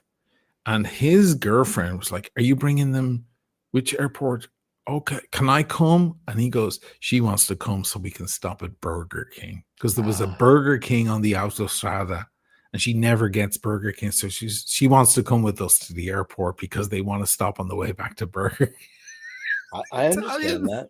The Italians with the best cuisine in the world, but they don't care. They're like, we love this shit. It's a totally different thing. We love that shit. It's a you know what they totally call it different here thing. in Italian? Porcata. Porcata. We like to eat the porcata. Porcata is like a sloppy pig whore. It's a sloppy, a dirty. Yeah. Sometimes you just want a nice porcata. That's true here, though. You know, like when you're drunk, you go to a diner, and what do you get? Your brother gets a chip buddy. I get like sloppy eggs with toast, and you want that. Sometimes you just need that. Yes, some of the greatest cuisine in the world. But you know what's funny? I can't believe you brought this up. I think her name is Angela Hartnett, or she's one of the disciples of what's his face? Hell's Kitchen. What's his name? Big Chef, your guy, Petrus. Gordon Ramsay. She was a protege of him. I was thinking Hell's Kitchen in New York, but no. Well, he's got a chain of restaurants now called Hell's Kitchen, and he opened one. I know. When you say Hell's Kitchen, I think West 9th and 10th. Yeah. You just come on. It's like Hell's Kitchen, which people are calling Clinton. 40s. That's 40. It's in the 30s and 40s. Yeah. 42nd Street up on. Yeah, I mean 9th Ave, 10th Ave, on between 40 and 50, whatever is Hell's Kitchen. Yeah. I didn't think of the show. Right, Gordon Ramsay. Well, somebody just on my show the other day said, "Oh, Hell's Kitchen," and I'm thinking Hell's Kitchen, New York. I'm like, no, restaurant chain. I'm like, what? What does that mean? He opens one in New York called like, how stupid is that? That's also the name of Alicia Keys' musical. This is why this came to the fray, because the whole Patti LuPone shit with her calling people out in her big mouth, and black people demanding an apology because they said that they took umbrage to the fact that she wanted them to turn down the sound of their show called Hell's Kitchen. Yes, because she said the show was loud, and they're saying that that's a microaggression because the word loud means black. I heard about this. I'll reserve judgment. But oh yeah, well, I was hoping you could chime in on that, because I went off on it all week because it's annoying as fuck. No, it was just too loud, and she was in a play with Mia Farrow. You ever hear Mia Farrow speak? Patti LuPone is a fucking air raid siren. Right. But Mia Farrow is a very nuanced actress. She comes from Polanski and Woody Allen, where it's a total cerebralism. It's a totally different method. I don't think it's a problem asking them to turn it down. I think it's a problem in interpreting that as some sort of anti-black thing. Right. It's just turn it down. That's all it is. She asked the producers. She asked her producer, could you speak to the theater owners and see if they could do something about the sound? And they did, and she sent them a thank you note and flowers. Well, the star of that show, who wanted her 15 minutes, Keisha Lewis, yes, did an open op-ed on her Instagram channel saying that Patti LuPone's, because Patti LuPone says Madonna's dead behind the eyes, and she's very, insults people when she doesn't like stuff. She's outspoken, yeah. She's an outspoken broad, and everybody loves her for the most part. But now she's being accused of being microaggressionally racist.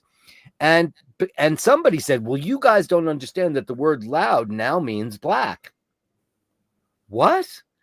I mean, we're gonna have to redefine vocabulary if now any kind of what does that even mean? So she accused her, and then she asked Patti LuPone for an apology, which she gave. and she didn't accept it. Oh shit. Well, don't ask for one if you're not going to accept it. Right? Don't demand an apology. She demanded one. And then don't accept it. Then she's radio silence. And Patty LuPone said, "Listen, I've been speaking my mind for 50 years in this community, and today that stops." I was because it wasn't even that. She was a New Yorker article. That whole flowers thing and the sound thing was resolved. She did a thing in the New Yorker, and she did it after this woman had gone and called her a racist, a microaggressionally racist person. She did that. So she said, "Who's that woman anyway?" And then for some reason she made fun of Audrey McDonald. I don't know why. I have no idea what that story is. You don't fuck with Audrey McDonald. She's amazing and blah, blah, blah. But anyway, it's very stupid that that woman got her 15 minutes. Everybody was talking about, did you know the name Keisha Lewis? Do you ever hear that name before? I never heard it before. I've seen her face. Saw her face. But it's amazing how we're turning mountains into molehills. It's like politics. People looking to open up their big trap. You know what? And I guess in a way, you got to look at Patty LuPone as Donald Trump. She speaks her mind. She says whatever the fuck she wants, right or wrong or whatever. And she hates Donald Trump. She's spoken her mind plenty about. She hate him. Does she hate him? Anyway, that's Hell's Kitchen, kids. But how's that for a tangent? Yeah, I don't see. Oh, okay. Here it is. Ready for this? Bagels? No, doesn't exist. So that's what we're meant to do, right? And we have Jewish quarters here. Yeah, but it's the original one like right here. Trendy place to go. No, bagels. As far as I know, I've never seen a bagel here. Did I ever tell you the story about my friend? It's unlikely that the Italians would allow a different kind of bread like that, dude, especially you could kind open of up raw. a bagel shop. Oh my god, they would love it in Milano. Milano or Trastevere. Yeah, the rest wouldn't even try it. I'm saying a diner, like the refills of the Coca-Cola, the booths, coffee, coffee refills, and the breakfast and the whole brunch thing, because the Italians are waking up to brunch and what that means. And I think you'd clean up. I think it would be an amazing business. I mean, it's interesting. I mean, the bagel thing is, listen, bagels, don't try to get a bagel in LA. Try to get a bagel anywhere but in New York. That is a singularly New York item. What about Florida? Can you get one down there? No, you can, but they're going to be shit. I mean, like, people talk about New York pizza and all that stuff. We all know the pizza is Italian and all that, and this is a totally different animal. But a bagel is it's the quintessential New York item. It really, truly is. Okay. So in order to, I've had bagels elsewhere. They're terrible. They're terrible. HHB Super Sticker, 20 balloons. Thank you very much for that. Let's give you the big one for that. The big one. Jim Patterson, nobody eats bread in LA. Right. They can't. I mean, when's the last time you had a great bagel? When you were here, right? Yeah. Last time I was there, I didn't have one. Oh, but that's my fault. I skipped it. I can do it out. It's not like something I miss. I always found bagels to be a weird thing in the first place, but I've had decent bagels, sure. You get in the habit when you're in New York. The bagel's always around somewhere, and you can grab one to go, and it's a nice little feast. I mean, I think New Yorkers, because they're so omnipresent, cream cheese, so big blocks of cream cheese on that shit. Paul asked me the other day, what's with all the bagels lately? And I said, I don't know, because they opened up a new bagel shop. Okay. And I went there, and it was a little bit trendy, but I have to say that the bagels were quite good. And I went and I got the Tempty, because it's all about the cream cheese, kids. I don't care what you like to put. I like a sandwich on a bagel too. Swiss, tomato, onion, very nice. But like, if you're gonna have a schmear in New York, you want to go to Zabar's, you want to get a bagel, you want an everything bagel, and you want cream cheese on there, maybe with onion. Delicious. Oh yeah. That's a good look. It's one of the most, if not maybe the most New York of cuisines, might be the bagel with the schmear, right? Because listen, we Yeah. all know that the pizza thing is just a ridiculous debate. You know, Yeah. it's not even worthy of. New York has a pizza, and it is what it is. It's not pizza. So what kind of thing? Classics. I mean, everything bagel with lox, Yeah. which, Okay. by the way, is low level smoked salmon. It's like the worst level of smoked salmon you could find. What do you mean it's low level? Smoked salmon is like wine. You know, you can pay $10 for a bottle of wine or $1,000 for a bottle of wine. Uh-huh. Good smoked salmon is from Ireland and Norway and Scotland. And then there are lower levels of dyed horse shit that are just Oh, curated. sure, but you don't think Zabars and those people do that. They use Marshalls. Lox is the lowest possible level of smoked salmon you will ever find. Is the garbage. It's the Is there a difference? It's the elbow skin of. Oh, you're saying it's like a different It's cut. the scrotum of. No, it's not. I don't know if it's a different cut. It's just extremely bad, low level. Like $10 wine is still grapes that were fermented and so on, but it's not a different cut. Would It's you just say shit. that the purveyors of the better, like, would you say Zabars would have the better cuts of lox than, say, your local deli versus, or one of the, or Lox might have levels within itself. I think lox is a slang word. I don't think it's an actual thing. LOX is. No, I know. I was a deli man. Don't forget. Yeah. Okay. So that just means smoked salmon. To me, lox is not an actual it's thing. The elbow skin of smoked salmon. It's not good smoked salmon. And if that's your only experience of smoked salmon, I feel awful for you. I mean, I haven't done it in a very long time, but I was a deli guy for a long time, so I used to use the very, very long the Tetha knife, and I used to have to cut the paper thin smoked salmon and lay it out on the sheets for, Ido go, let me get 3/16 of a let me get 3/16. Was it orange? Is what orange? Was it a bright glow in the dark orange color? I mean, it was because that's orange. I lived in New York City for 20 years. I had bagels all over the place and lox all over the place. But I come from Ireland, where the smoked salmon is fucking high level, in Scotland and Norway and so on. And smoked salmon is a delicacy for us, and we serve it as appetizers on brown bread with butter, and it's like a huge culture for us. And when I saw lox, I was terrified because it looks like Pez. Because it looks like bright orange horseshit. I mean, it's like if you go to the deli and you get slices of mozzarella.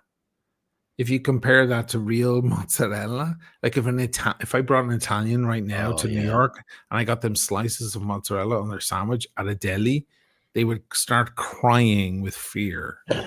It's plastic. It's rubber plastic crap. Scotty Love, who's a member of the tribe and a Basher Supreme, it's brined. It's not smoked. Two different things. How about the smarts of the Basher? And you know where he is right now? I know it's brined, but so smoked is also slightly brined. It's salty. It's been. I thought smoked just meant the fish was put in a smokehouse and but it's also put in salt water. I mean that way it can hang and so on. Lox is. No, is it always salt water? Is just dry. Maybe it's not smoked at all. It's just brined. I need to watch a video, man, right away. Do you know where he is right now? I don't know. Venice. Oh yeah, nice. Right now. He sent me pictures from Corner Pub. You can hear me if I shout out the window. He might be able to do so. He sent you photos from Corner Pub. Then he's probably very near. He always gets an Airbnb in that area, which I won't. It's a good area. Sure. I was talking to Simone tonight. We were reminiscing about the Aqua Alta years. Oh yeah, man, the Aqua Alta years. Oh shit, is it people saying that now? Yeah, because since I moved here, it's gone because of Moses. Moses started when I moved. I got very lucky, or my friends say I brought Irish luck or whatever, but just before that in 2019, ridiculous. And Simone's store goes down underground. His office down behind the store goes underground. My God, the shit they went through. with Aqua Alta. I could only imagine. Can you imagine having that extra pain on your shoulder? Like you're trying to run a business and all of the problems with that. But then you have another problem. Your store might be flooded from time to time, completely flooded. Fucking mental. But they roll up their sleeves and they get in. They just clean it up. Well, because they're used to it. I mean, I so watched that documentary on Basilico San Marco, where they in the Basilica they are so used to when the Aqua Alta is going to happen and all the stuff that's in the basement. Mm-hmm. And how much stuff that they have to remove because they keep putting it back. I'm like, well, it's crazy. But they're just, you guys, you're so used to it. Yeah. But now, are you telling me that, I mean, are they using the Mosaic more than they ever? Are they using it every time now? Whenever it's a threat, like a big problem, they put it up. So no more Coles to Rome? Light issue. If it's a little bit of a puddle in the piazza, they leave it. But if it's gonna be like a foot of water or something, they put up the Mosaic. Oh, they do. Do they have to? So I have not really experienced high water. Not truly. They don't have to phone home anymore.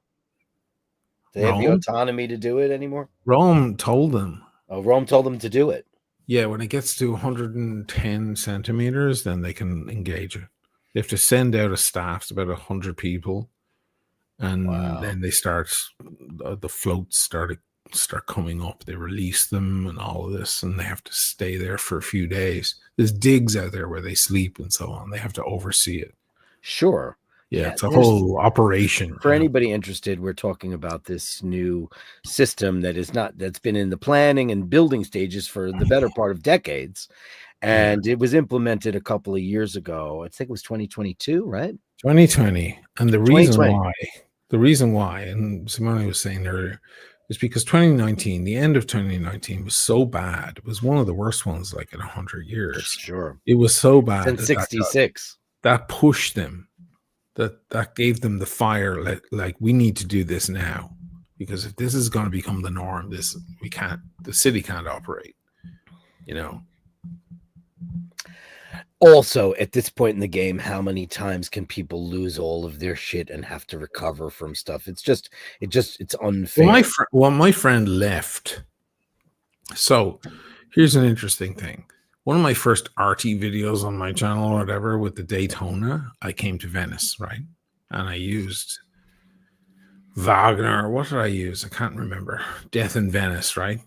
And for the music. And that was the beginning of I was just dipping my toes in it then. And I did a lovely video with Venice and the Daytona. It was lovely. I left. I was in 2019. I went back to Vicenza. And a few days later, that historic flooding happened. Sure. They had that flood, then they had COVID back to back.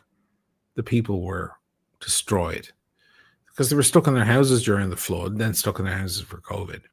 When I moved to Venice, there's that famous video of me coming to Venice to hunt for the apartment. Remember? At the end of the video, on my way out, I bump into a girl called Angela. And I bump into her at the end. It's in the video. She is leaving Venice. Right. In that moment. Oh, yeah. I remember that very well. You guys. She was here for 12 years. And after the flood, that she was stuck in her house for like 3 weeks. She'd had it. And then COVID, she had it. She had had enough. And she left Venice when I moved.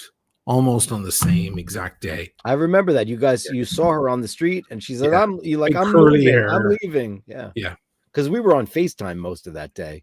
Because I just remember the three arches in the tower. And you're like, where the fuck is that? I'm like, God, that looks, we were trying to find that place, your original apartment. Like we were trying to find that area. I remember that day vividly. And then that woman, I was like, only him. Only would he. There's no one on the streets, but I bumped into a friend. That was bizarre. It was weird. And she was leaving. She was just coming back to get a few more things and close up. And she left. Where did she go? Well, she went back to Vicenza, where her family originally from. Well, she's originally like Ethiopian background. And she experiences a lot of racism here, because the fucking Italians are racist fucks.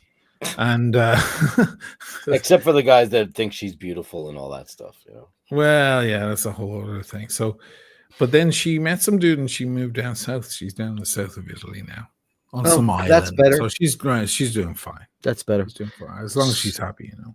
So I'm going to take a quick pee break, and then I want to talk about our plans for the summer, because we're coming to Italy soon. A couple of months, Okay. 2.5 months, a month and a half. We're in end of August, early September.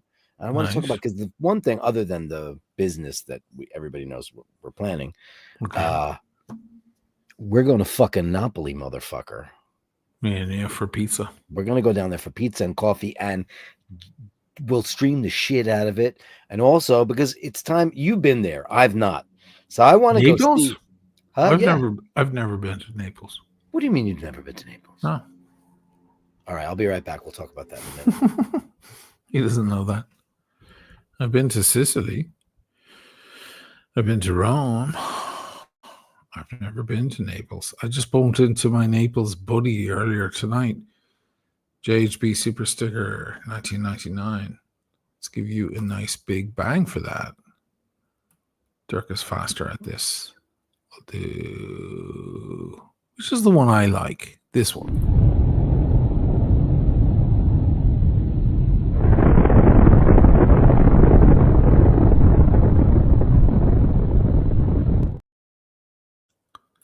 Because it shakes. Yeah, Luca, he keeps saying, like, whenever you want to go down to Naples, let me know. I'll take the train down with you and show you around. But he's like, don't wear a nice watch. Because it's crazy down there.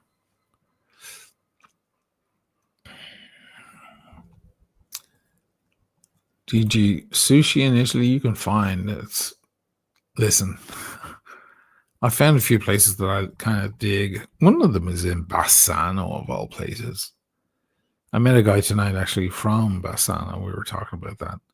But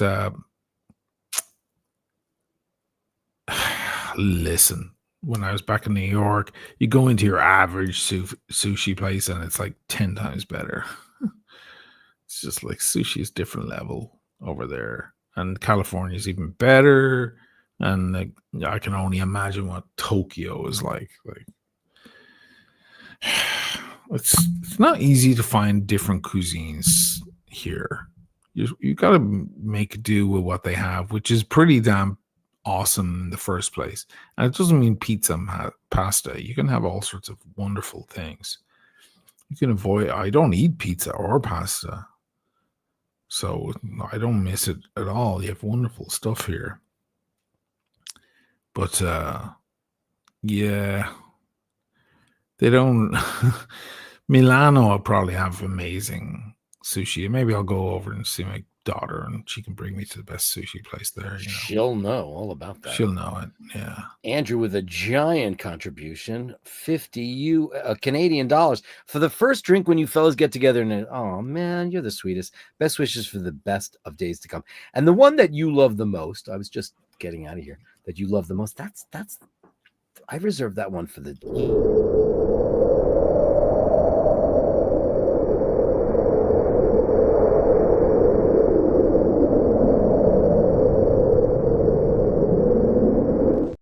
I love that one too, and I love the shake of it. Yeah. Well, the shake is on the other one. The very no, I know that's why I chose that one.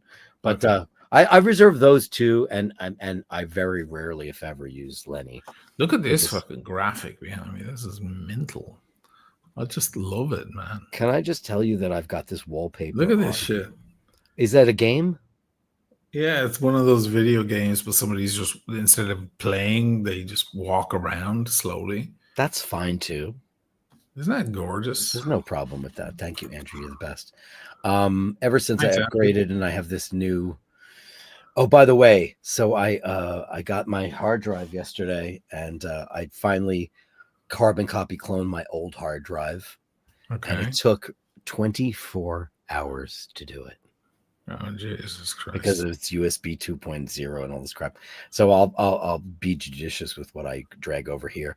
But the graphics on Sequoia, the new operating system, the wallpaper is not static. It's interactive. So it moves. It moves. It's so odd. Well, it stops and then it moves. When it goes into the screensaver, it begins to move. Yeah. And then when you pull it out of the screensaver, it kind of slows down. It slows And then down. it It's stops very again. interesting.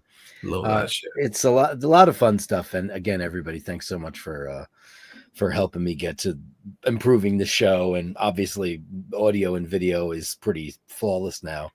The one thing that I noticed with our show last week with Emmett, thanks so much for your talent and your friendship and all that stuff, is that while I still want to work on getting the guitar and vocal effects to sound more studio like, even though you mentioned that we didn't have it engaged because we had the setting wrong. There's certain things like when I was hearing you eventually engaged it though. Yeah, I know, but like what I was hearing in my headphones for like Emmett's guitar and the vocal had so much more presence to it that wasn't translated when I watched the show back. And I'm trying to figure out what is it exactly that I'm not getting, so it sounds almost like Getting crunched.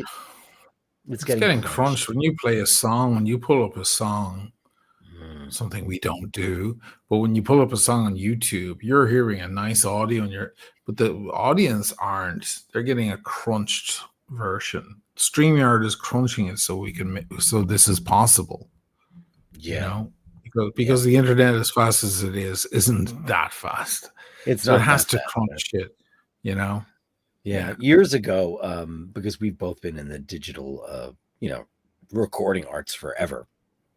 Two guys the two people that I know that have been in it the longest are you and myself, because I started in 93 or 4 with Notator, and you were like around the same time. You've both been into it. There was a thing. Do you remember that rocket thing that it was supposed to be? We would be able to work in real time. It never worked. And think about what it was then, and it still doesn't work. We still don't have the ability to do that, like a live session. Like if I picked up a guitar and you picked up a bass, we'd be too much to ask. I mean, it shouldn't be at this point, right? With a gig, when you with one down or one, what's the fastest that they have now? Fiber. I don't want to bore people with that shit. It's nonsense. Anyway, let's talk instead about AP saying that Naples is badass, but it helps to know what you're getting into. 100%.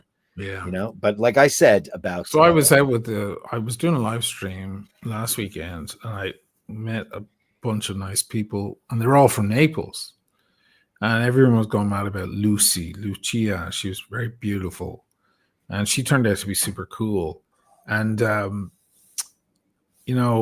hanging out with them, they were like, yeah, we just figured because Lucy and her boyfriend live up here. They live in Mestre and they work in some office or something, so we figured we'd come up and see them for the holiday weekend. And we were talking about the difference between, because we were looking for beers late, and I walked them around a bit, and everywhere it closed, even though it was a holiday weekend, but it was a Sunday. And I was like, listen, you're in Venice. It's not like Friday, Saturday, yeah, late night, but, and they were like, it's funny because Naples right now is a party on the streets. Like, it's unstoppable. There's just crowds right now down in Naples. It's madness on the streets, and madness till like 7 a.m. Wow. I was like, well, you're in Venice. Like, it's a different thing out here, I'll never forget when I think it was the second time I was in Venice in early. My first time was in the 90s with Paul, and then I think I was 2000 or 99, and he fell asleep, and I was just wide awake, and I went around to try to find a drink at like 11 o'clock at night. I didn't know about Rialto. I didn't know about all that stuff. But man, it was nearly impossible to find a place. It shuts down. It gets so quiet. But Napoli is nuts, It's like Rome. Every night Napoli is nuts. You can find spots here on a Friday or Saturday, especially as the weather is getting better now, for sure. We just chose a Sunday. They thought it was going to be busy because it was a holiday weekend and people were off, so they thought it was going to still translate. Let me see if I can pull up a clip here. Pull up a clip, yeah.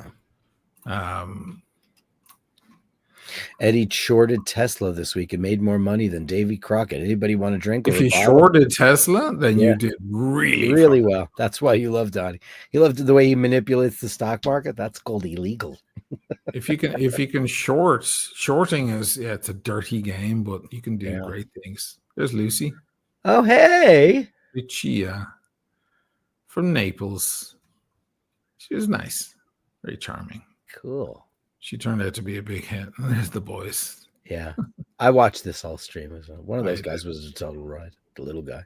Oh, the little guy, yeah. Yeah, he was totally gorgeous looking guy. Yeah. She was beautiful, and the crowd was going lovely. And it was so fucked up because just as the bells were about to chime, you walked out into the piazza, and it just went dead. My battery died. And I was like, fuck.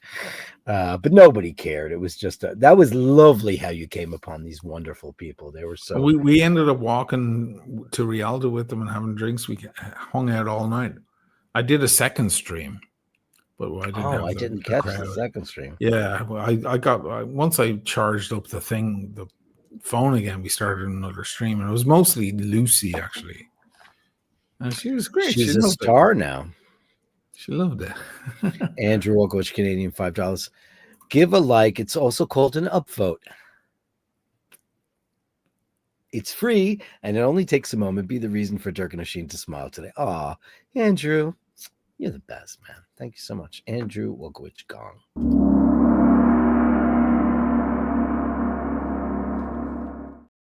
Daniel. That's nice. It's nice that I thought it was cute. I love the way you came upon them and they were inquisitive and you were explaining what you kind of do, and then they just totally wanted to get in on it. And I thought that was you have to play it down and be like, that's the thing. Because if you play it up, they think you're a fucking loser. So you have to play it down, and then they get curious like a cat, you know. You walk up to a cat to pet it, and it's like, fuck off. But if you sit in the corner, the cat will come over. It's the same exact thing. Logan's Hall grill streams. There will always be lanes. Yeah, I know. Because then the whole world would want it, right? It's very true. It's very, very. Jim Patterson, I used to work on Otori reel to reels. So did I. How many? Otari and Ampex 456 and 457, baby. It's so much good stuff. I'm dying to see Naples. So the plan is that we're going to go there. And by the way, we're probably going to fly straight to Venice because it looks like, listen, I have to reorganize. And my reorganization has to do with who my airline partners are going to be from here on out, because I never had to deal with that shit, because I was a spoiled princess and flew on American for free and all that shit. So we're looking at all our points. And whenever we flew in America, we flew, I never allowed anybody, because I was the guy that ran the American bank for my dad. I would be like, if you want to fly in America, you're going to buy your own tickets. So I practiced what I preached, and we bought JetBlue tickets because it was relatively expensive. So we accrued a certain amount of points within them. They are now partnering with United. So they just announced that, and it's official. So now your points on JetBlue work on United, and we opened up a new credit card with Chase. So it looks to me like our partner is now from our across the pond partner is going to be of United. United has a nonstop flight from Newark to Venice. Okay. And it's a great deal. So it looks to me like we're going to fly into Venice, and then we're probably going to, do a couple of days there with you or whatever, and then gather the crowd, because your brother and Dana and everybody, they're coming as well. So we'll do that and do the Venice experience, and then go down to Fano, and then do our little reconnaissance mission. But what we want to do is jump on the train and go down and see some stuff, because I've never been south of Rome ever. It's Rome 50 times. I've been to Sicily, but I haven't. Oh, yeah, you've been to Sicily. I haven't been south of Rome on the mainland. Yeah. I want to do the whole, I want to go through Abruzzo and Lecce. I want to see that stuff, because so much we're trying to keep our minds open. You spend your whole life. I know. There's so many towns, so many different cuisines. I know. You could die. We want to keep our mind open to say, okay, maybe we won't think this. Let's keep our mind open and go maybe look at a couple of places. So Simone's son, young, skinny little bastard, just bought a house here in Venice. Oh shit! He got the loan from the bank. Oh, he did. And it's here in Isola. It's over near the hospital. $200K. That's a great $200K in Venice. That's great price. Impossible. It's a little where in Venice. I said over by the hospital. Oh, You over know by the that. hospital. Okay, hospital. Yeah. So it's a little run down, like a lot of places in Venice. Sure. But what he's gonna do is like get it ready, a little run down, but still functional and clean, and rent it to students, and just rent it out until it's paid, and then he has his own place. This kid is 24 years old. He's 24.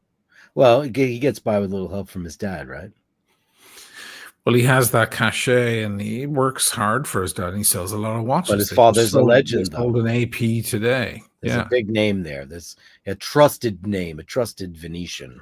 Sure, that certainly helps, I'm just saying. But anyway, I mean, Venice is usually a very hard target to hit. Outside of Venice, much easier. There's so many towns. I mean, there's so many picturesque, beautiful fucking towns. There's too many. You would never find them all in your whole life. I know that's probably true. Panel Power says a cafe so spesso is nice. Sure, but that's true in a lot. Isn't it true in Venice too? Doesn't everybody pretty much do that? They do it in Fano. If you don't pay for 2 coffees, you're a dick.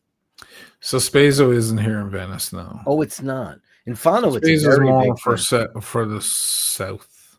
Oh, interesting. And it's lovely. It's a low, and Naples is very cafe Speso. Oh, okay. But the cafe is €1 or 80 cents. Yeah, well, sure. Yeah. In Fano, it's €1. It's €1. Yeah. And it doesn't matter what you get. Yeah, Macchiato, cappuccino, everything's €1. They don't discriminate. Things are way cheaper in Naples. You can have a whole day of eating, and you drop $20, $25. Go there. I think we're gonna fuck that town up. Jim Patterson, check out Amalfi. Listen, dude, that place is like, I've not been, but I know it's so expensive because the tourism there is really ridiculous. Really so if you wanted to buy a place in Amalfi, it's going to be premium money because every single all the New York people want to go there. Everybody's like, "Oh my God, have you gone to Amalfi? Oh my God, have you been there?" I also want to go to Capri. I want to see that. I want to see Istria. I want to see not Istria. What's the island called there? Sorry. The other island just north of Capri. Ischia. I want to go there as well. Yeah. I'd love to see that because that looks romantic and wonderful. I want to see the South and experience a little bit of Southern Italy. As you know, most of the immigration, even if you don't live there, you can still like get a fucking cheap Airbnb or whatever and spend a month there. You can do like Ripley, the show, just spend time in different killing people while you're there. Yeah. I mean, the only reason I don't do it is because I'm kind of stuck to the channel and, I kind of have to be here and edit. But sometimes it's a fucking waste because I could be on a train. I could get on a train in a few hours and be in Pisa by the Leaning Tower and film that or live stream it. I'm a bit lazy and a bit haphazard. At your fingertips, you have everything. And I could buzz off to Slovenia or to Croatia very, very easily. Yeah. But what's really fun. I'm going to live stream one day, just pop up live in Fano and piss you off. You won't piss me off. It would be fantastic. You'll be like, what are you doing in Fano? That's my town. Get out of my town. I don't ever want you to go to Fano without me, though. That would suck. That's what I'm thinking of doing. Don't do that. Wait till we all go together. I'm going to go with your brother and you, and it's going to be great. Because, because you think it's such a one-horse town, and it isn't. It isn't. It's totally Top not. Dog says, does it snow in Italy? Yeah. Sure okay, so we have the Alps. We have the Alps, the famous Alps mountains in Italy.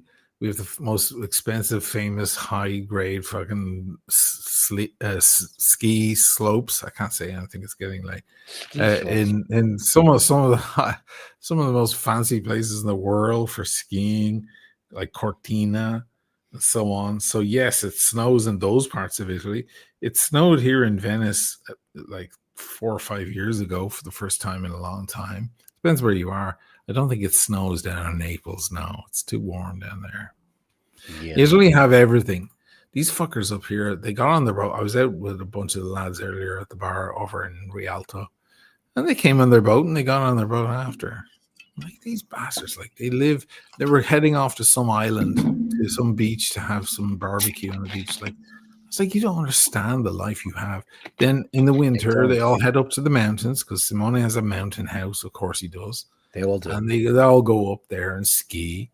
And, they just have a little bit of everything. There's no reason to leave the country. Paul's dad's cousin who lives in Trieste, she's got a place up in the mountains and a place in Grado. So she's got her beach place and her mountain place. A lot about Grado. Grado is great, man. I went there. I had maybe the best lunch I've ever had. Now, I don't eat fish. You guys all know that. But it was it's a very famous fish town. They were dying over the fish delicacies. Yeah. That whole table was going bananas. And we went to Grado for lunch because we got to see their summer retreat, which is lovely. People love that place. Listen, Italy's got the best of both worlds. It's got the super hot south. It's got the mountain skiing. I mean, there's some of the greatest winter sports in the whole wide world. There was an Olympics there, kids. And actually, it's coming up, isn't it? Isn't the Winter Olympics coming up in 2026? Is it Italy again? I think it's Cortina again. Also, during the summer, the mountains are nice too. You don't have to go up there for skiing. You can go up and have mountain life where the air is fresher, lighter. You still get burnt. Like, you got to be careful because the sun is fucking potent up there, but you don't feel the intense heat. No. So a lot of people go up to the mountains during the summer to escape the affa, as they call it here. Affa is just like the heavy air of the city. Sure. They get out of, and they go up there where everything's light, and they get a different kind of tan. It tans you browner. It's less orange than down at the beach. You get an orange tan. Up in the mountains, you get a brown tan.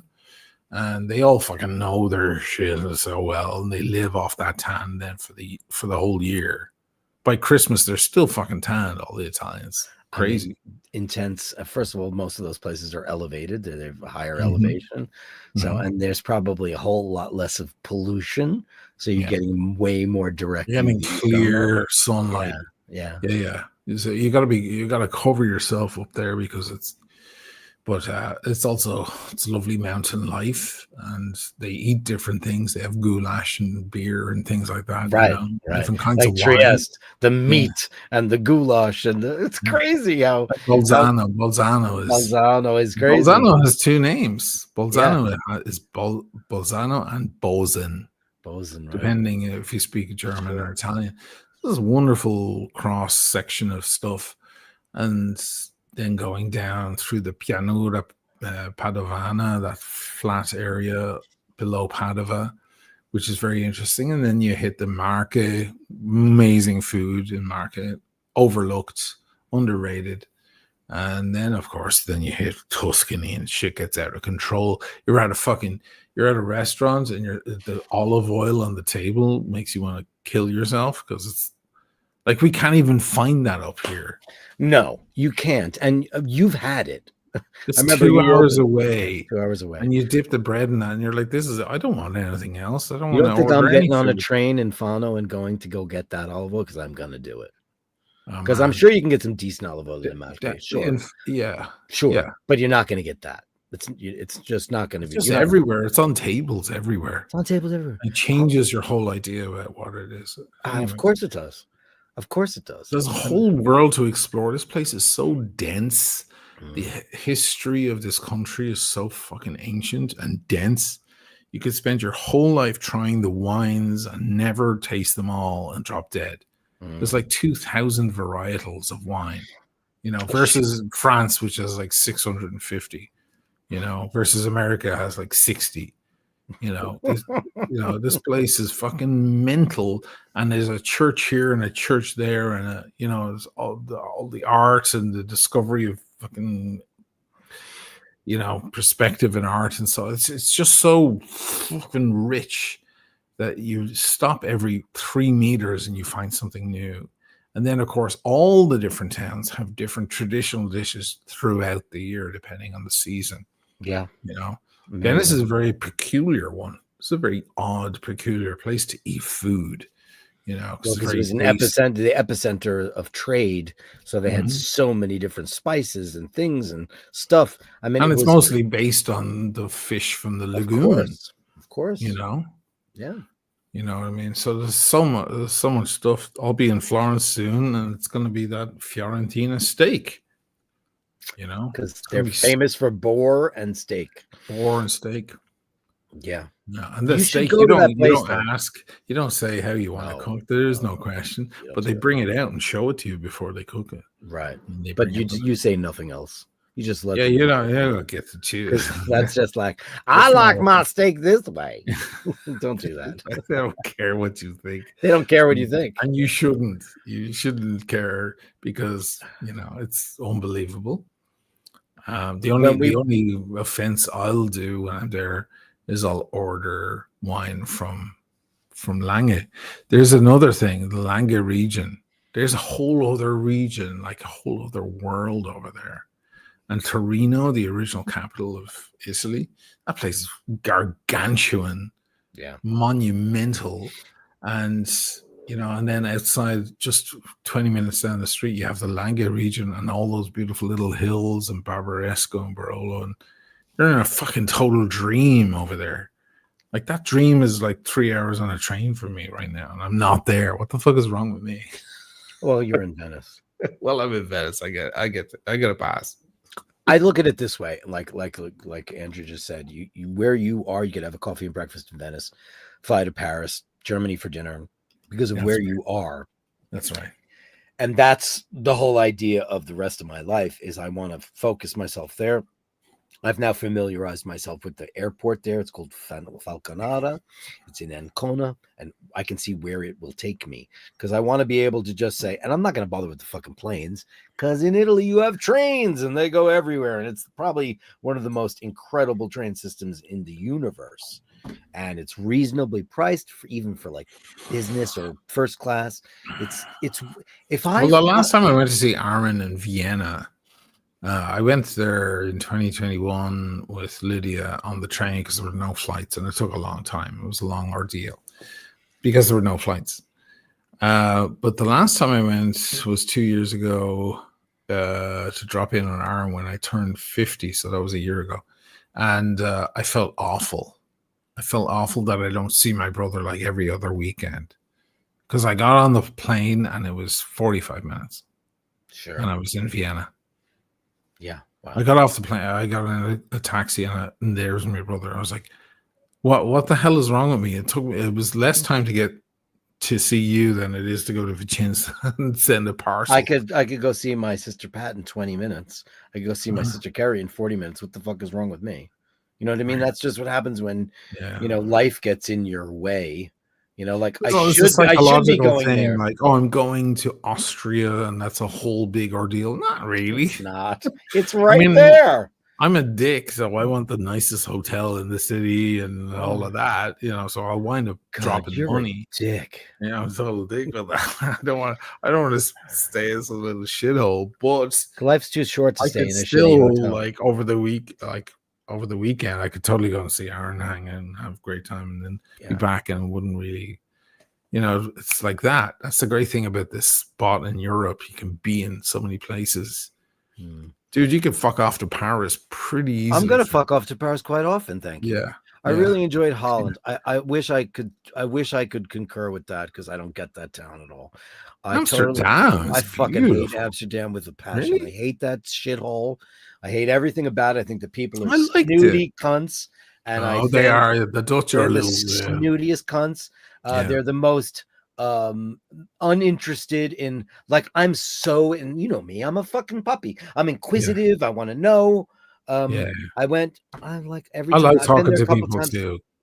I'm a big talker. I'm so interested in your culture, but you're not interested in me being interested in your culture. You and I walking around Europe, we'd be like chatting to everyone. My daughter always says that, like, whenever my dad gets to a place, it's a matter of an hour before he knows everyone, because I just fucking talk like an Irishman. Right. I just, find things in common. But there's such you're right. snooty cunts, man. The Dutch look at you like, you're lesser. People love to make fun of the Parisians. Please. Yeah, the Dutch are made the flessen geven, motherfucker. That's the only phrase Especially I if know you're in about. Amsterdam, because they think you're just there to get stoned, and they And I'm don't get. not. The Dutch don't get stoned. They're not interested in it. No, It's nor only am I. I'm Amsterdam. interested in your culture, your museums, the fucking Yeah. Hague. And you know what? I wound up the few times that I've been there, and each time I hated it more. And I was like, okay, I'm done with this town. I have no reason. We were invited by, we have a friend, you know, Kate and Carl, amazing, very wealthy couple who have very kindly offered to add us as tag-alongs on their many adventures, one including the Hassler, which Paul's like, why didn't you say yes? Because I just think that's too much of an extravagance to accept. Right. However, they invited us to Amsterdam, and I just said, fuck that place. Yeah. This is like, I've never felt more unwelcome in a city than Amsterdam. Wow. But I love the airport.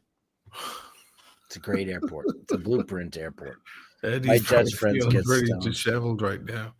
Yeah, you know, My fuck you, Dutch friends get Amsterdam. stoned. They sprinkle it in their cigs. Well, that's how you do it. The Americans smoke it straight. The Europeans add it to tobacco. That's Oh, do they do that? yeah. It's like, would you take a bottle of vodka and drink it directly, or would you add it to a tonic or something? That's how the Europeans see when they see Americans smoke it directly.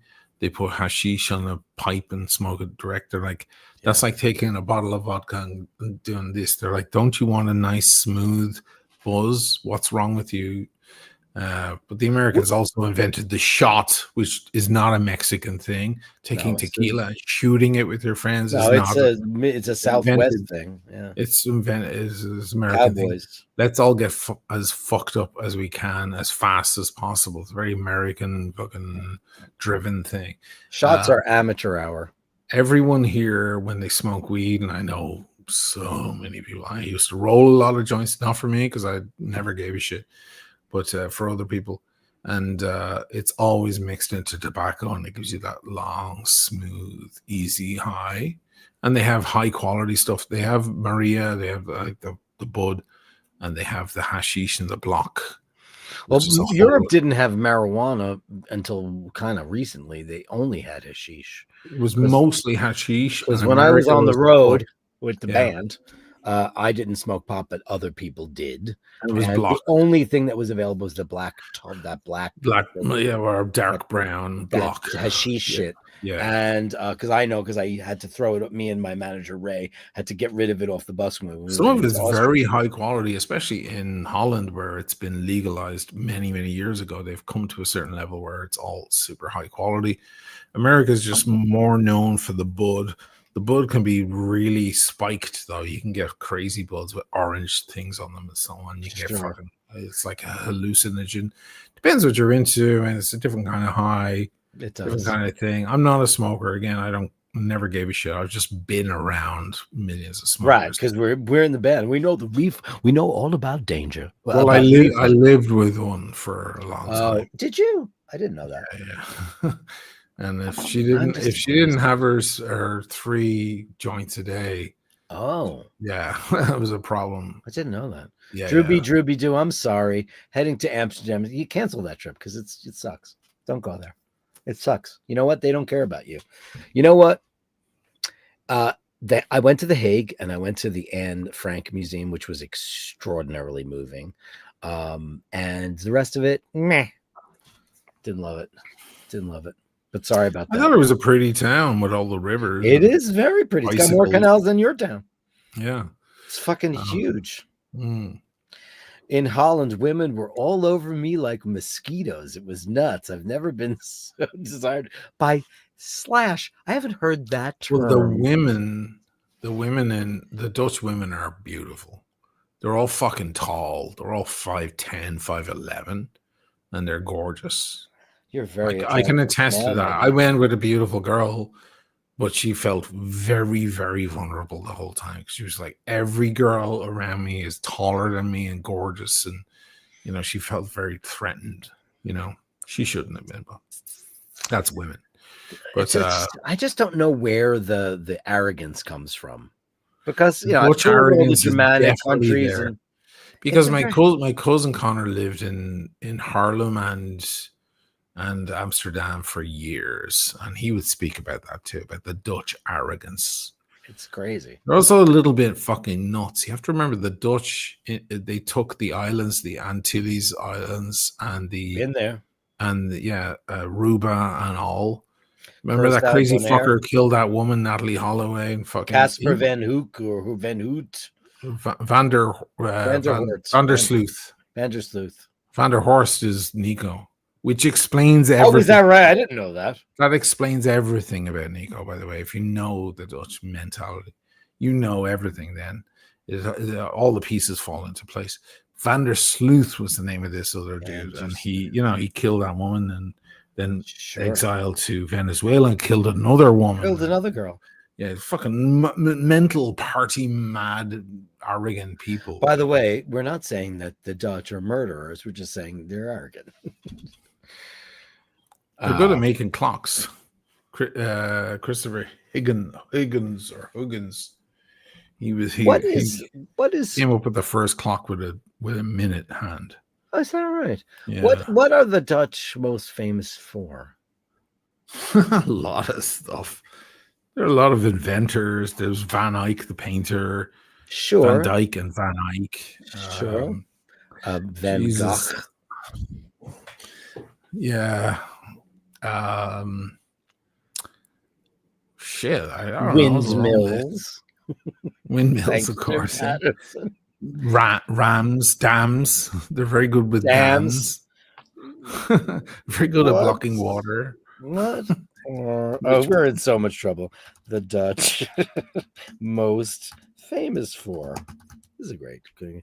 The Dutch are widely known for their canals. Yeah, Aguda and Edam, or Edam, right? The Netherlands are recognized for their flower industry, tulips. Oh, the tulips. Of course. Cheese, we know that. Windmills. Oh, Delftware. I like Delft. By the way, I have to say this so I don't sound like a total fucking douchebag. I love flying KLM. It's a great airline. I've been on them many times. A good airline. It's a great airline. They treat you great. They're not cunty and nasty and arrogant.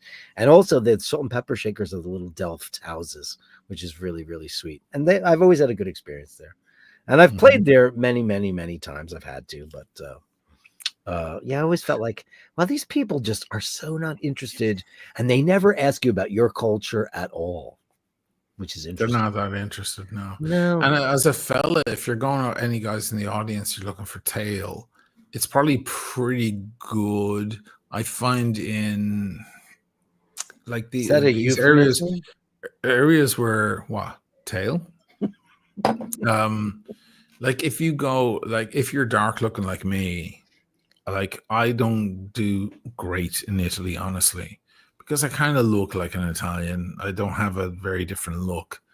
If I'm around Swedes, Danes, Finns, they like the look of me because I don't look like they're guys walking around. These guys look like big babies. Mm-hmm. They have a kind of a baby fresh face look and very high foreheads and so on, and they have a kind of a dumb baby round look, and the girls like to go for dark looking hairy guys and black fellas because it's so different and exotic. Well, Ireland, the second the black fellas showed up in Ireland, it was game over for you, right? Fellas. Yeah, absolutely. Because the Irish girls, he looks like a statue. Fuck Liam, right? Yeah, fuck Liam because he's getting a big belly on him with all the Guinness and. Yeah, and he has the flushed red cheeks, Jesus. You know, the rosacea. Yeah, rosacea. From the drink. People like a different kind of look. So as much as I love Italy, it's not like the Italian women fall over. Like once they get to know me and hear me speak and stuff, they might be interested. But when they see me in the street, it's not like they go, "Oh, he's a good looking guy." Whereas if I'm in a more kind of Aryan, for want of a better phrase, place. Careful. I know. Then I look more exotic. They're like, oh, I like the dude with the 5 o'clock shadow and the darker look because he's different. You know, if I moved to Stockholm, I'd be less happy because I don't think it's a beautiful city. But I'd probably be like shagging every single night of my life with blonde Barbie dolls constantly because they have too many of them there. In Sweden, and I've dated a Swede, and I know this for a fact. She was always saying, like, girls, brunettes do really well in Sweden because there's none of them. Sure. They're so rare. Nice, good-looking brunette is so rare. All we have is these blonde Barbie dolls with blue eyes and fucking blonde hair. You would hate that. I would hate that. I feel like shooting fish in a barrel, lad. You know, we're going to Sweden this year at some point because Paul's dad, ever since he lost Julie, they had some mutual friends that he would like to meet up with. And he says, I want you guys to come along with us. And we're like, really? And he's very seriously plotting this out. So sometime towards the later part of the year, we're going to be going to Stockholm, a city I've never been to. It's beautiful. I know that's going to be kind of hard to eat. I'm going to be eating a lot of bread and butter there because everything's pickled herring. It's all cabbages. They have all. It's a modern town. They have everything, and also now they have a huge influx of immigrants. So you can probably find amazing Indian and Syrian food and Palestinian. Oh, it's a lot of. Oh, do you think there's going to be Palestinian cuisine? Tobster McDonkey is definitely in the audience, ready, typing, going, oh, Sweden has a problem with, illegal immigrants. Is that true, Tob? And Muslim, Islam has taken over Sweden because of their open borders, blah, blah, blah. But anyway, no, it's a gorgeous town, very picturesque. There's the Vasa, you got to see that. Yeah, I know I got to hit all that shit. Drew B says, I think Austin Powers' dad said never trust the Dutch. He goes, the Dutch. And then you fuck off to Paris because that's the plan, my friends. The plan. There's two things I don't tolerate in this world: intolerance and the Dutch. Listen, so like living in Italy, you could fuck off for 21 euros and be in Paris for lunch. You can do that. Yeah. That, like, man, when you start to put that on the scale, the truth is you don't have to. The truth is you don't have to. You might want when you're in you might want to go to Paris, and Paris is incredible. But you're in Italy, you also have other closer options that are just no. I'm just saying that. But my objective is because I live in New York, which is whatever. And listen, I had options to fly all over the place. Why didn't I take more advantage of that? Well, I took advantage of it. I could have been. It's like, imagine you're a flight attendant. You won't need that much money, man. No. It's so much cheaper. I know that. You but won't. Like living when we. This is why I think you guys should rent for the first couple of years before you purchase, because I know you're probably right. That way you can explore. Also, you have a little bit more money left in the bank that you can. I have a friend here, not here. She's from the UK, and she comes over to Venice, and we hang out, and she's great fun. And she's been thinking, she's in her early 50s, and she's been thinking about this exact dilemma herself. And she's sick of the UK. And she was going to buy a place in like Barcelona or somewhere in Spain. Then she was looking at Venice. Venice. When she comes to Venice, she loves it. It's her happy place. And she's like, can I buy here? Maybe even outside the town. I was like, if you go a little bit out and you just take the train in when you want to have fun, you can get a great place really, really cheap. And she just texted me like last week, and she's like, you know what? I've decided. She's like, I've saved my money and so on. I'm not going to buy anywhere. I'm just going to travel. I'm going to travel for the rest of my life. And I said, it's a fucking great idea. You can crash at my place when you want to come to Venice, no problem. And just keep going. Go to all the places. See the world, girl. See the world. I think it's a great thing. I think the greatest advice anyone could ever give another human being is to travel and see other cultures and see how the rest of the world operates. Sure. And then you'll see, you'll see what falls in line with your outlook on life and what you want. Like some people love to go to, Bangkok or Thailand or the far Southeast Asia because it's in line with what they want.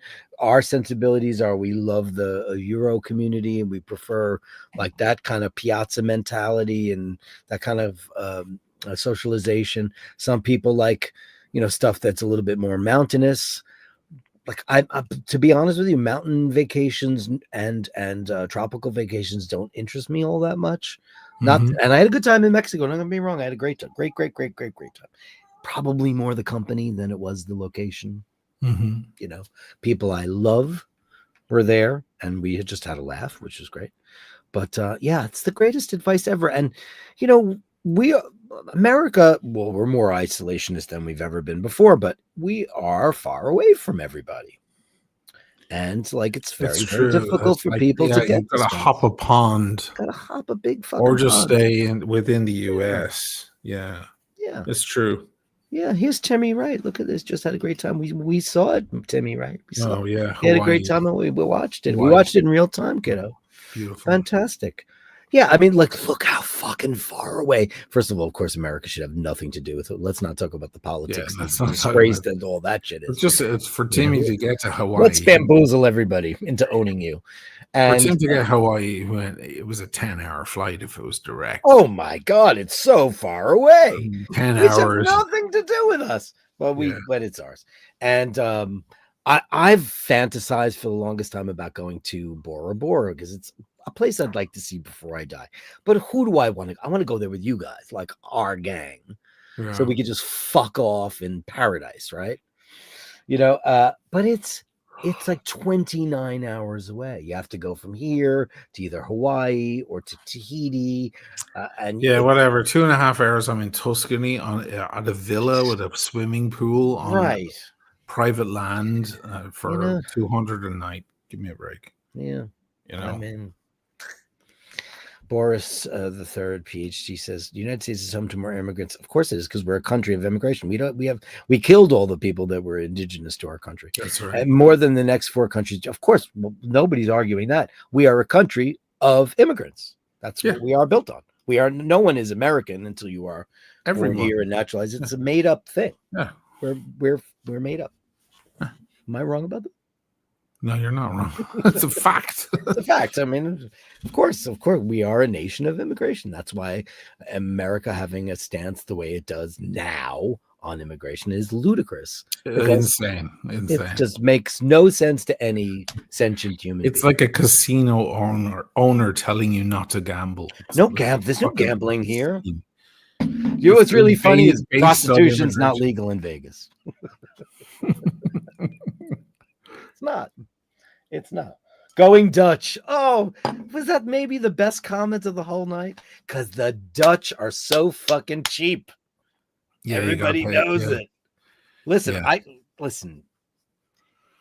Going Dutch is a very, very uncomfortable. For me, it is. Apparently, the Swedes like that too. Like on a first date, you split the bill.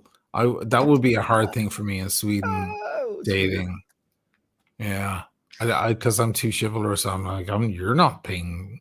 But then apparently that's offensive. I don't know. I mean, you have to learn people's customs. That's Linda didn't have a problem with that shit.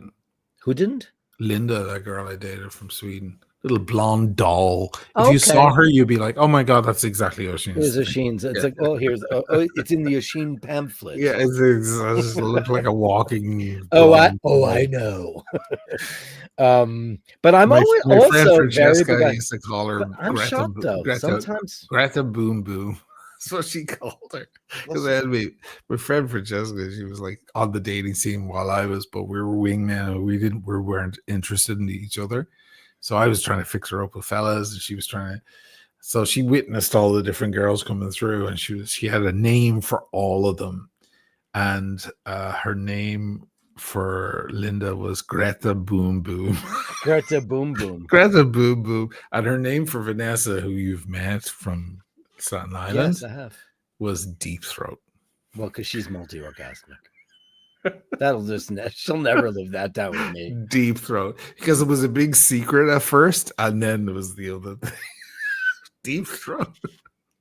I love the fact that it was the name of an American operation. Yeah, Operation Deep Throat. It was perfect. He had a code name for everyone. I mean, we're talking about Linda Lovelace, and it's a very famous film, Operation Deep Throat. And then I had codes, or she had codes for fellas she was seeing. So she's like, I saw Skinny Fat on Friday. So Skinny Fat was a guy who was skinny in clothes, but naked he had the rolls of fat. So she's like, he's Skinny Fat. So I was like, is he rich? I don't think so. Skinny fat was that's not skinny fat or fried. It's so terrible. There was a code for Nobody wants to be skinny fat. That's and then terrible. she made me go on I've never been on a dating site in my life, but she made me make a fake dating profile. Oh yeah. She started dating a dude on a dating site who was into open relationships. So he was very 'Cause that's clear from hot. yeah, very clear from the beginning. He's cool with hanging out and going to bed, but he also needs to be free. For himself or her too? Yeah, he was fine with her too. Oh, okay. It wasn't a one-way thing. And she really liked him. So then she was like paranoid, like, who is he going out with? And she got all the paranoia. So then she asked her buddy, me, she was like, can you become a fake girl? And I called it Debbie or something. I don't know who I was. I was Debbie. And I was like looking for him and trying to text him just to do my friend a solid. It was pathetic. I mean, like, you know, Mary Ryan, right? Like my oldest friend in the whole wide world. And she used to say about certain guys that like had weird quirks. She goes, I'd let him hit me. Because it's like when you're so attracted to somebody and they have a weird quirk, like where's the level you'd allow that? Like he wants open relationships. Mary would go, I'd let him hit me. And I'm like, no, you would not. But that's crazy though. That's wild listen, stuff. that whole app thing, the thing with people on the apps, I know it is the zeitgeist. It's what people do nowadays because they don't go out to bars and to meet people. But I can't imagine just going through. It's like looking through a takeout menu and saying, it wasn't that good. I rated 2 stars. I don't even. Is that Tinder or which one is that? There's a bunch. I don't even Bumble, know. Tinder. I've never had one on my phone. I'm fucking terrified of that shit. I mean, I've been in a relationship for 800 years, so I've so nothing. Neither of us know anything. No, I don't know any about it. Like I know friends that are on it.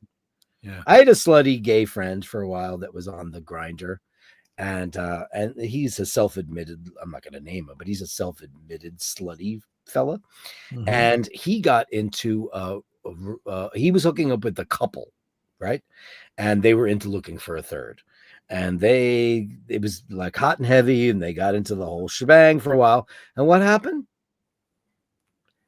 He and one of the partners of that relationship got together, and the other guy broke up with the other guy. Dumped the live-in boyfriend. Yeah, figures. I mean, that's dangerous, man. You are playing with fire. If you start getting kinky, get as kinky as you want, man, but you have to understand you're playing with fire then. I'm an old school American wife like Michaela. You listen, if you're going to go have an affair, you're a trad wife. Go do it. I'm a trad wife. If you're going to go have an affair, make it secret and never let me find out about it. And then I just don't care. Yeah. I don't want to know about that. I don't fucking care. You know, as long as he provides. It's just absolutely ridiculous. People are stupid. Anyway, I think that's the show, guys. We're in here 2.5 hours. Thank you very much for a fun evening. Let's thank all the super chatters. Let's start out with the incomparable Andrew Wolkowicz, Boris III, 199. Thank you so much. Eric B. Hey, thank you so much. Hey, Sharon, beautiful Sharon. Hello. Nevo Malley, thank you so much. You don't have to do super chats. We'll still bring up your thing. Mars, Andrew Wolkowicz, Ray, JHB, Andrew Wolkowicz, thank you for the big giant monster kick. Thank you so much. And Andrew again for $5. Thanks, everybody. What's your rest of your plans for the weekend? Paul's in LA, so I'm on my own. I'm just gonna I got rid of I had this whole week was Rose doctor's appointments. So I am officially done with appointments for the next couple of days. So I have the weekend I'm going to get the Basher of the Days done. I owe a lot of people a lot of songs.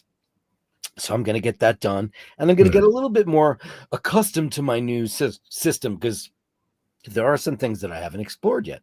Nice. What are you planning on? I'm working. I'm doing the Cartier video. Oh, Caltier. Yeah, and there's another Zero West one in the pipeline, All and right. then I have Florence to get ready for next week. Pitti So, Uomo, bitch. yeah, so That's very some exciting. stuff And it's going going to be, down. you're going to do a whole big coverage on that shebang, right? We'll see. Yeah, maybe. We'll see. We'll see. Maybe. It's Really? I know it's hard. Walking around Florence is impossible with the live stream because there's no signal. Oh, I know. Florence is the worst. There's For more that. signal here than there is in fucking I Florence. heard, I've read that Florence has got bad. You should go to that place, Pucallpi, if you can try to get a reservation now. Oh, all the reservations are done Oh, because I they're have my done. agent guy who's taking Oh, care of everything. He got the place. he has an agent.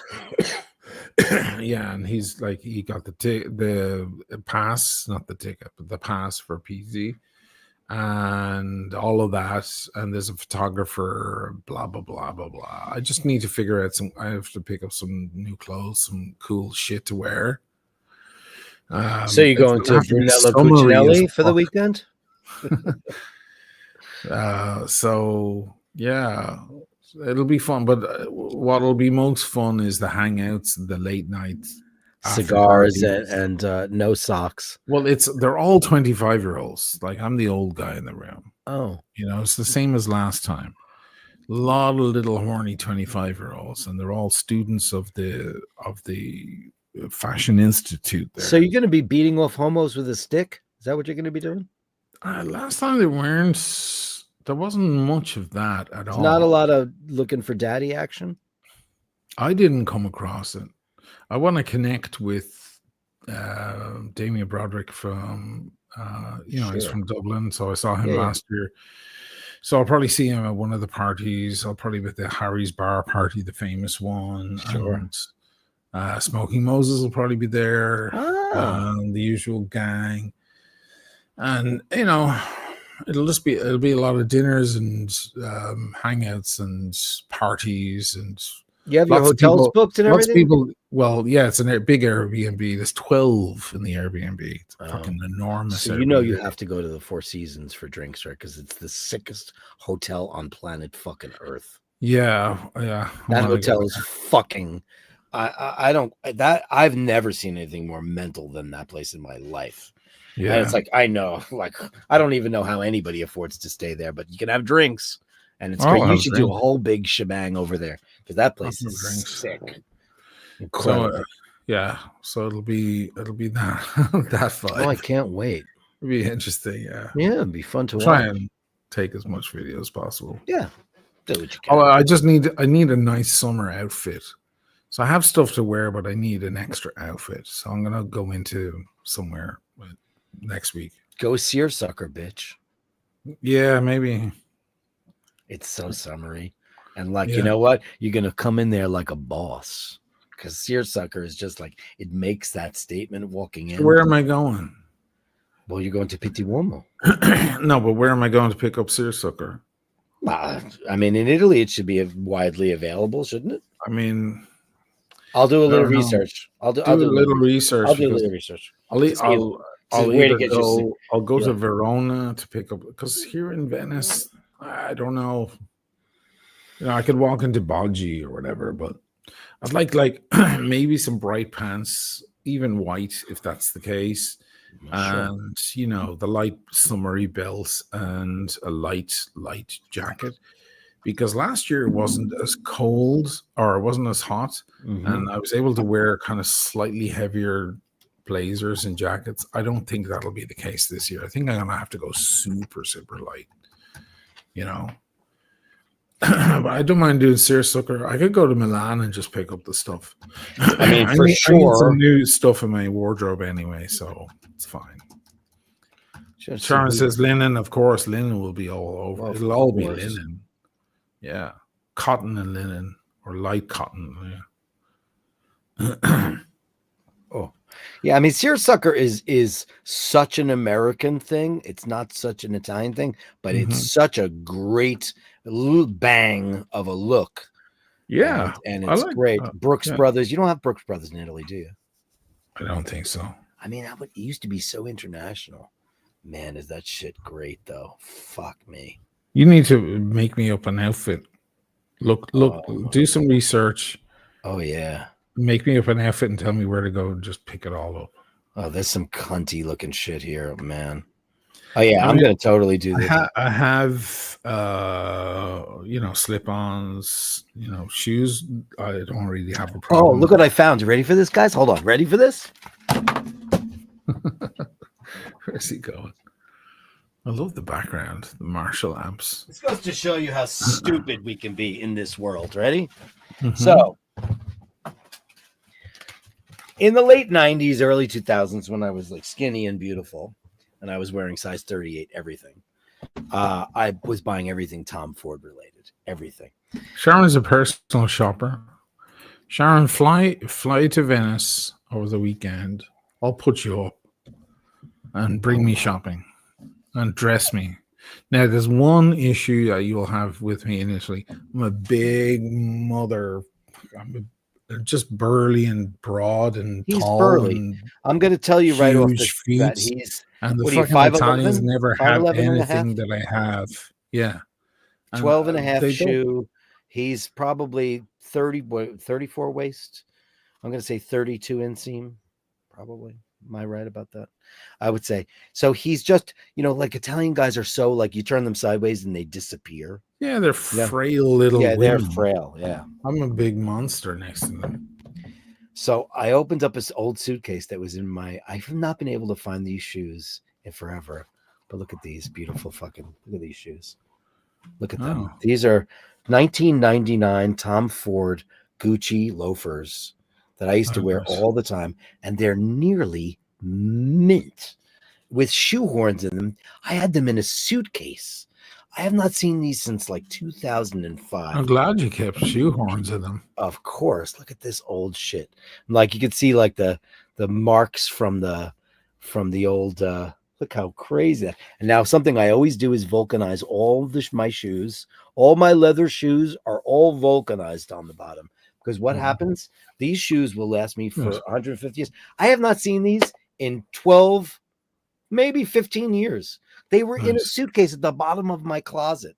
Fucking crazy is that? Look at that. Nice. I was like, oh my God, look at these slip-ons. It's a good inch and a half on those fuckers. Look at that. Look at this shit. Big heel on them. Oh, yeah. Yeah, but that's fucking beautiful, though, man. Yeah. You don't want a fucking gay little fucking slipper. So look like but listen, I'm only 5'8", so that helps me out. But still, there's nothing worse than a trim man shoe. It's a little too ridiculous. Well, I have the Ferragamos loafers. I can wear those, but I'll wear those to dinner. I need something. I mean, I have the Todd's loafers. I love but I'm gonna grab Bally slides. Oof. The Bodgy have some nice ones for $300, and they're fucking fine. They have a nice blue, aqua blue ones and light orange ones. They'll be perfect for Florence.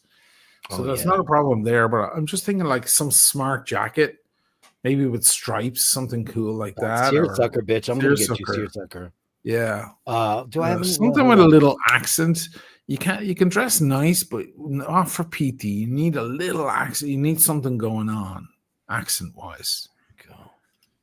There's some seersucker. So Bodgy, right? If you look on Bodgy, they're doing some seersucker looking stuff. Are they? Take a look at what they're doing. You want to pull that link up so I don't have to go? It'd be nice and easy if I could just walk into fucking Bodgy and just load up.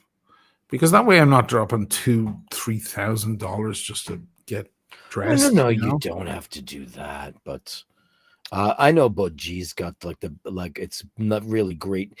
I look at Bodgy as like Banana Republic. It's really good stuff, great tailoring, it's affordable, yeah, it's affordable, which is great.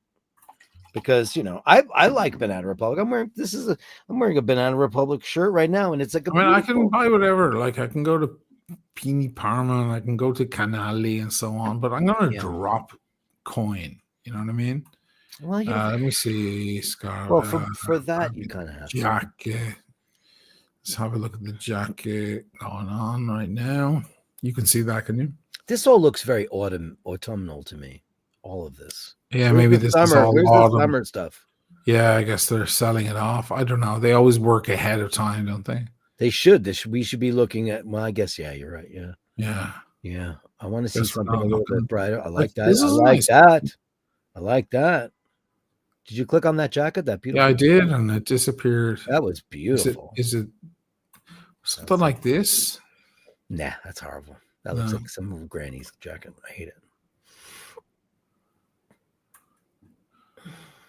I don't know. You know what we need to do, motherfucker? And I just figured it out. When I come to Italy this summer, we're going to Napoli. You know what we're doing? You know who we're going to call? Touch of orange, says Sharon. You're right. Oh, yeah. I know. I'd love some orange going on. Like in a tie? In a tie or in maybe something up top. A nice orange accent.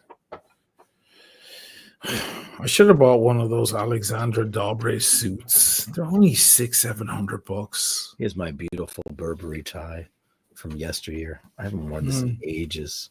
Blue, silver thread, and orange. That's so pretty. Yeah, it's nice. But you know what's funny? Like I have hundreds of ties. And this tie is a little too wide. This is from the early 2000s. So in order to pull this off now, I'd probably have to. That's too wide. Yeah. But you know, it will come back. It will come back. I have like the ties. They've changed over the years to such a degree, you know, because every year's got a different kind of, you know, width. Like where are all my good shit? I mean. I got some crazier things. You want to see a crazy tie that I got for free? This is nuts. Ready for this? I bought when I won in Baccarat in Atlantic City. They gave me a gift certificate for $1,000, and it was for Brioni. And I went in and I bought a Brioni tie, and it cost $900. Oh, it's Brioni, man. It's a Brioni tie. The only Brioni thing I have is their fragrance. Look at this shit. Yeah, well, that's sick. They gave me this tie, and like it was a gift certificate, so it wasn't cash. There's nothing I could do. So you had to just buy something. I had to buy something, so I bought a white Brioni tie. You know how many times I've worn it? Once. Let me show you some. This is one outfit I'll wear. It's kind of similar to what I wore last year because it's there. These are some of the videos from Instagram. Let me see here. That's the Canali jacket. I'm walking away. You want me to mail this to you? You want to wear this tie? It's beautiful, Burberry. Sure. I'll mail it to you. I never use That's it. Canali jacket. You can see the cut on it as I walk forward. I know it's blurry, but whatever. You'll see it, how it looks. With a crisp white shirt, Canali shirt under. Let me see if I can find a better shot. You can kind of see it there. That's a nice outfit for evening, right? Just nice white. You can see that, I hope. You haven't mentioned a thing. Hello. Yeah, that's great. Yeah. Okay. That works for evening, right? I'm just thinking of the Daytime. Daytime, you want to wear pails, right? You want everything to be pale. No, that's an evening look. Look at the perfect orange cuff there. Yeah, it's this shirt is fucking stunning. And why do you not have a watch on? Because it's on the table in front of you. Shit, okay. it's for Cartier, so I can't wear another watch. But yeah, like the cut is nice. That's evening for me. That's fine. And I'll bring like 2 evening suits, whatever. But I just need something fucking. I need the daytime summer 2 p.m. in the sweltering heat in Florence. Shit. Sure, it's too hot. Yeah, and you need to be able to take that jacket off and have linen on underneath so you can exactly. Yeah, exactly. RP 1960, $4.99, Ristorante Fattoria in Tavernelle. Best steak on the planet, mostly locals. Well, that's something you should probably take a screenshot of, Oisin. Yeah, sure. Because you want to go to where the locals have their best. Apparently, they've booked all the reservations already. I don't know. I mean, it's possible. I mean, everything, Kim. Like that place that we tried to get into, everybody told us about. Paul called him, and thank God he spoke Italian. And the guy can't go last minute during PT. Yeah. It's impossible. Everywhere is booked out. Was there a lavender suit that somebody did you bring up a lavender suit when I was looking at ties? Top dog. The thing I just had on the screen. Yeah, pull that back. Do what you have on there. Do you have a lavender suit on? Forgive us, Top Dog. I was looking through ties and shit. So He wasn't paying attention. And that thing, it's a deep blue. that's not lavender. Lavender is this color That's canali shirt, canali that's blazer. great. That's great looking. Yeah. Listen, guys, at That the end of the fucking day, shirt. I have know two of those. They're the fucking best shirts I've ever is that a worn. white shirt? Yeah. Crisp white. Listen, guys, I cannot tell you enough. And by the way, Paul just went to Charles Cherwit because he's going to a wedding in LA, and we got him the no iron dress shirt. It was $50, and my God, he put it on and he looked like a million, like he's going to the Oscars. Yeah. Go to a great shirt maker. It doesn't have to be, custom bespoke. It doesn't have to be Turnbull and Asser. He went to Charles Cherwit, and that's great. And it was beautiful. $50, no iron, placket, beautiful. Go. Yeah, you can't possibly have enough white dress shirts, guys. At least 4 handy. Yeah. At with least different collar sizes, different. Of course, ultra wide, just guys. You cannot go 100%. wrong. You have to. And if you want to have a couple, get pale pink, get pale blue, pale. And then so for if I'm going for a pale color shirt, should I mean, I've never worn pink in my fucking life. Pink Look is at me. the- I'm a fucking You know what? grizzly bear. That's don't let me stop you. What about pale blue? Pale pink is just, first of all, on a guy like you, it's the best color ever, but it can't be bubblegum. It has to be pale pink. And a man who wears pink shows everybody how confident he is, because pink is the ultimate feminine color. But when a man wears it with tan skin and a hairy chest, I'll be tan. I'll be tan because amazing. I'm out on the water tomorrow. I'll be Super tan. amazing. Yeah, because the sun's back. I tan like a fucking Turk. Do I'll it. be tanned. Pale, Sure. go, and I'm going to send you a couple of links to some unbelievable pale pink. Yeah, Sharon says washed out pink. Yeah, washed out 100%. It's Maybe I need to just get on the train to Milan again, like I did last you year. don't have to go to fucking Milan. You can get that They shit. have everything. I bet you they have it there. There's a couple of places in Venice. I'm sure you can get it.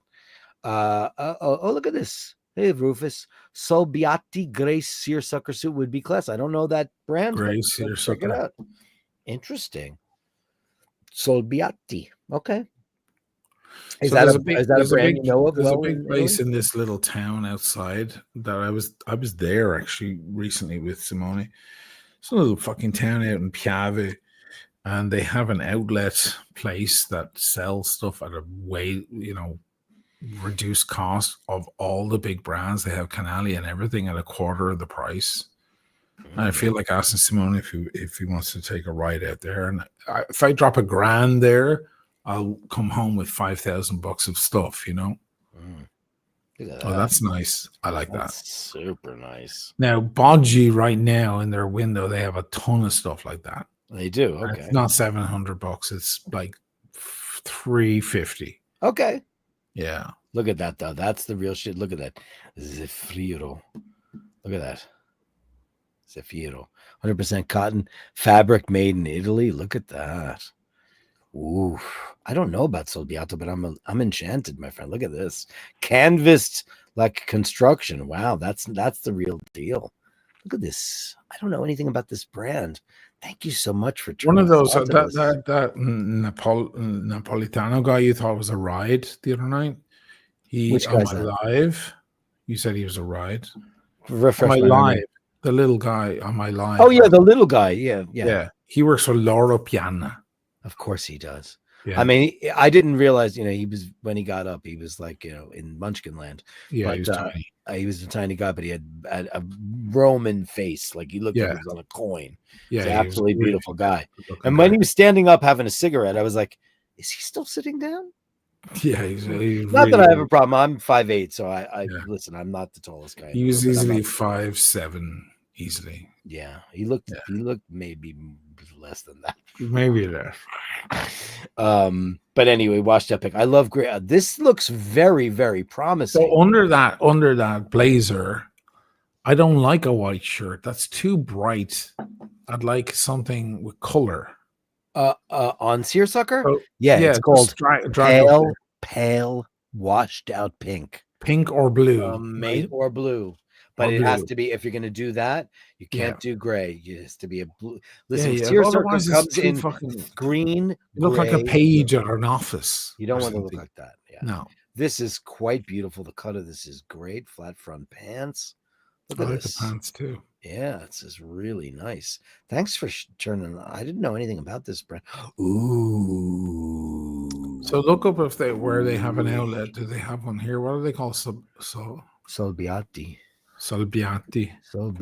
Look at this light blue. Look at that sky blue. And look, oh, these are nice.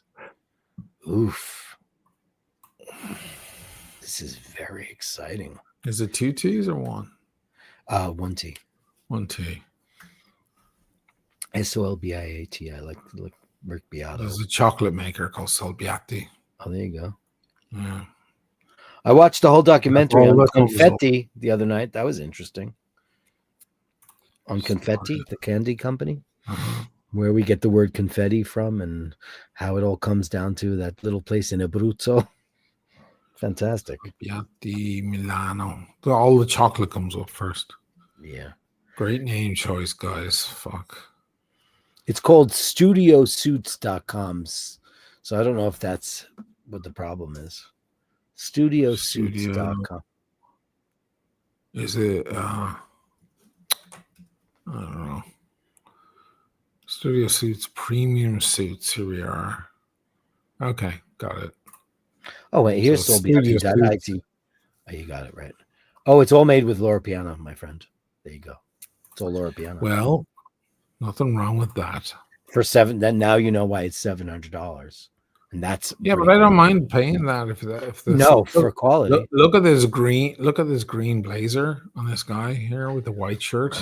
Look at that and the green pants and blazer. Yeah, well, you want to look like him. Linen suits, shop suits. Imagine if you like that guy could wear a paper bag. Well, sure. Well, I don't look like that, but fine. Yeah, but you have to work with what we have. Right, you're Black Irish. Yeah, martini green linen suit for 252. Well, that'll stand out. What? 250. 252 euros. Yeah. Wow, that's cheap. Oh this yeah. Guy's got a black polo under it. That's okay. I prefer it with the white shirt.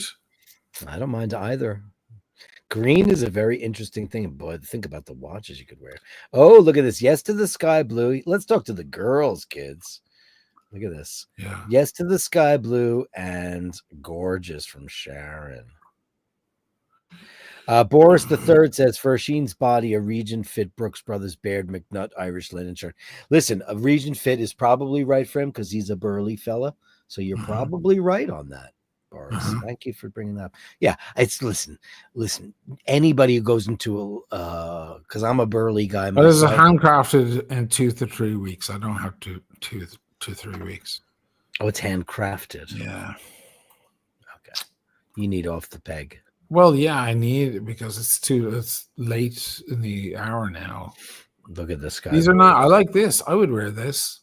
I would wear that. You would? Yeah. Can you wear red? It's not red. That's not red? It's maroon. Well, maroon. Red. Moscow maroon. It's a form of red. I don't care. Marrone is brown in Italian. That's not red. That's not brown. That's red. No, marrone. Guys, what color is that? Maroon and marrone have no relation. Well, marrone is brown in Italian. Yeah, that's not maroon. What color would you call that? In Italian? No, just what color would you say that is? I would say that's maroon. Well, maroon is a red.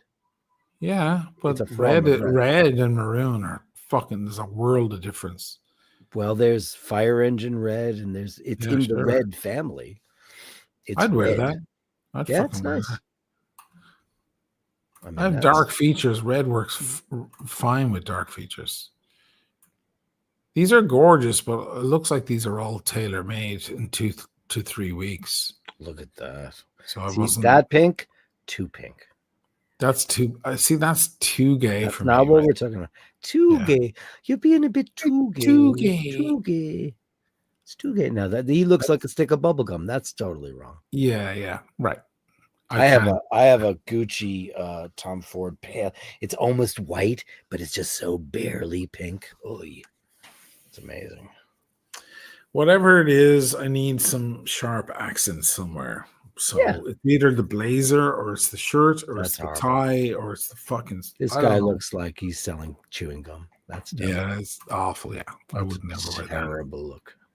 Horrible. And I don't even like the combination of the white with the blue blue handkerchief. I just I'm not liking it. If you're gonna go white, go all white. Anyway, horrible. That's the wrong pink. That's not what you're looking to do. Mm-hmm.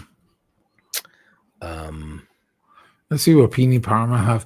Well, Pini, last time I was there, amazing store, but you think they had something for a fucking ape like me? Stop focusing on the ape shit. I have to focus. No, I have to focus on it. I'll tell you why. Because they hand me a beautiful blazer, and I put it on, and it goes like this. And they go, that's what tailoring, my friend. You need 3 sizes larger tailoring because these Italians don't eat food or whatever. Yeah, but you know what? They're all made like fucking paper planes. You know, that's it. You have to go. And here's the thing: I tried to say earlier, it's like when you and I go to Napoli. Where are we going? Straight to where we're going to go get measured for suits.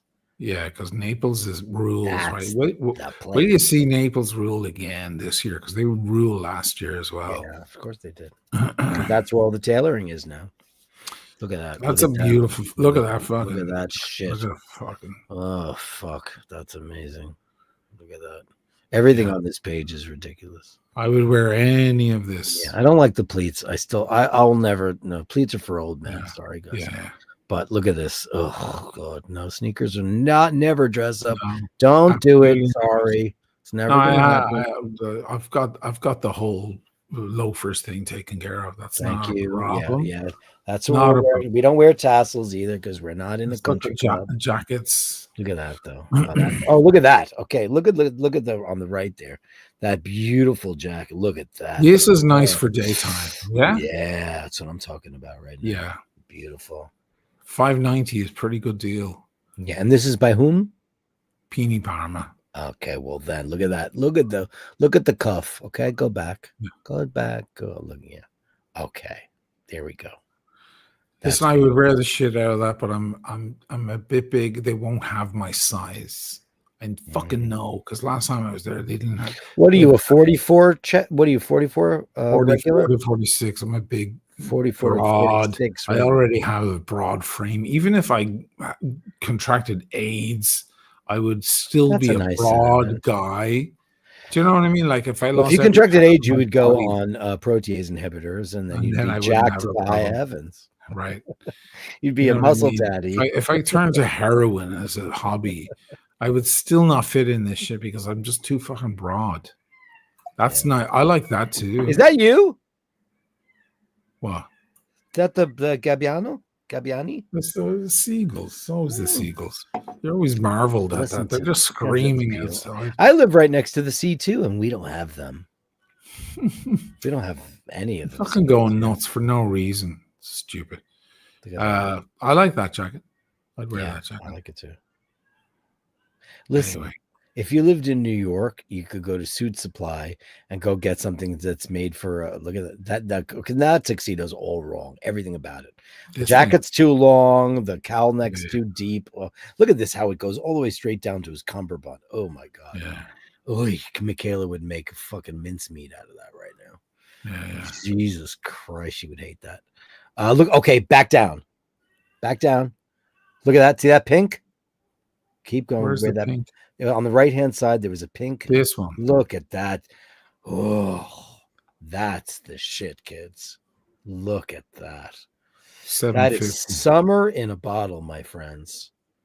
I would wear that. I would pair that with a pale blue shirt, White is The perfect. white's as well. nice too. White's nice too, but I wouldn't go with a white pant. I wouldn't. No, it's I'd go too with much. it's just too much. Yeah. I might So consider the what pink. pants? Continue the pink scenario. Look at that. It's all Laura Piana. Fuck you. Oh my God. That's gorgeous. So that guy works for Laura Piana. Is he a homosexual? No, because The he little hit guy? on that girl. He hit on that girl. He got her number. What girl? You didn't see the second I didn't see stream. the second one. I like this too. Yeah, it's sure. Oh, you like that photography as well? That was only $250. Mm. That's fucking sharp. Dude, that's really sharp with the blue shirt. yeah, that is That's a beautiful. I can wear the shit out of it. We need to see how tanned I'm going to be, because I'm going to be in the sun from tomorrow every single day. So I'm going to be able to like hit that like a blue shirt like that, no problem. I'll be able to wear, the no socks, the invisible socks with the Todds or the Bodgies or whatever. Won't be a problem. That's a gorgeous jacket right there. Yeah. I love everything about that. Everything about that. Top Dog goes, get a shirt where the collar and undersleeves are floral. Stop watching Etro, Top Dog. Stop being such an Etro guy. That's such an Etro thing. That's so funny. You should go get measured. The no belt. I like a belt. I want a belt. I like a belt too. You know what? A man always have to have a belt. A real man wears a belt, guy. Sorry about that. Go get measured. I'm gonna get like a fabric belt, not a. I'll bring a leather for the evenings. I have a beautiful leather belt for the evenings. Pale leather, brown or black, or a great tufted fabric. I'm gonna do a fabric like on the yacht, right? On like the on a yacht. Yeah, very well. That's what I'm doing. I already have a lot of this planned. What I need is my accent. I need something to a sharp accent. Also, you need an accent. Top Dog, you wear a 36 at large? Like, I've seen pictures of you. Are you like a super muscular dude? 46L is big boy territory. Holy crap. That's a lot. I would say because he's 5'11" and change. He's just under 6 feet. So I would say, but you meet Oisin, you think he's 6'1", but he's not. You're just under 6 feet, right? With any pairs, you're over 6 feet, right? Pair of shoes or sandals on, I'm 6 foot. Yeah, you're 6 just foot. very shy. He's imposing. So, and if he's wearing 46 to 44, and you are 46L, geez, because he's a 46R. So shit. I didn't know that about Top Dog. Tell us more. Oh, you wear a 46L. This bitch is going to be here again. She's going to be here again. Of course she is. Yeah. Hey, Joe. Joe. I should have had her make me a fucking suit, because they're not that expensive. No, they're very inexpensive. They're very, very affordable, her suits. Look at her going with no shirt on. Look crazy. Oh, sure. She has no boobs, though. No, she does. They're little she does? Fake fuckers. Oh, she does. Yeah. She's going to be all over this show. Queen of the castle now. Sure, she's the queen of the castle now. Yeah. Oh, you're 6'2", 210, Joe LaFaro.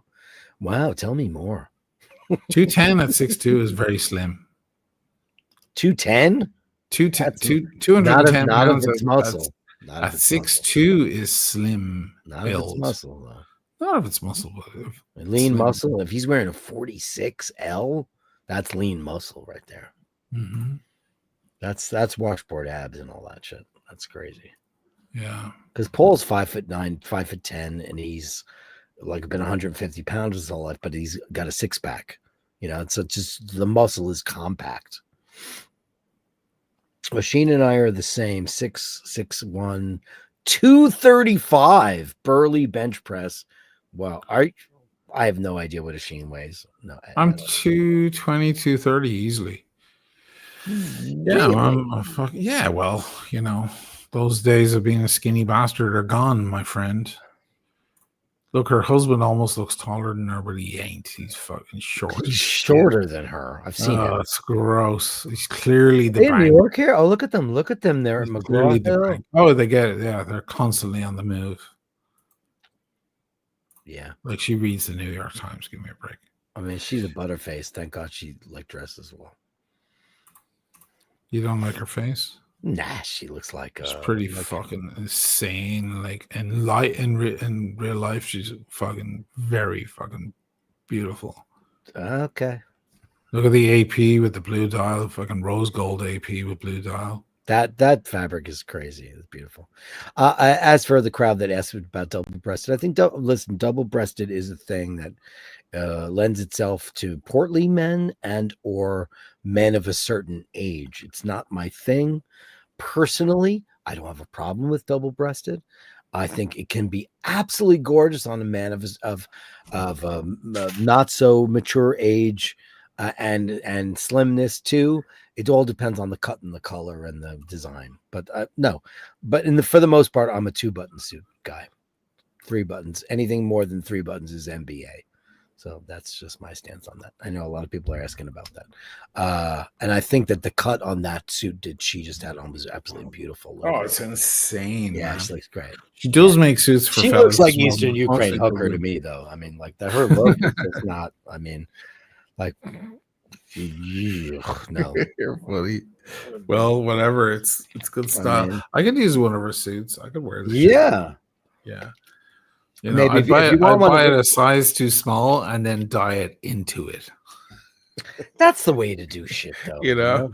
Spend the money and then go, okay, that's my goal now. If I want to wear it, I have to dye it into it. Yeah. 17 and a half neck, top dog. Next, you're going to tell me that you got a 12-inch cock, because holy shit, 17 and a half, that's a big freaking neck, dude.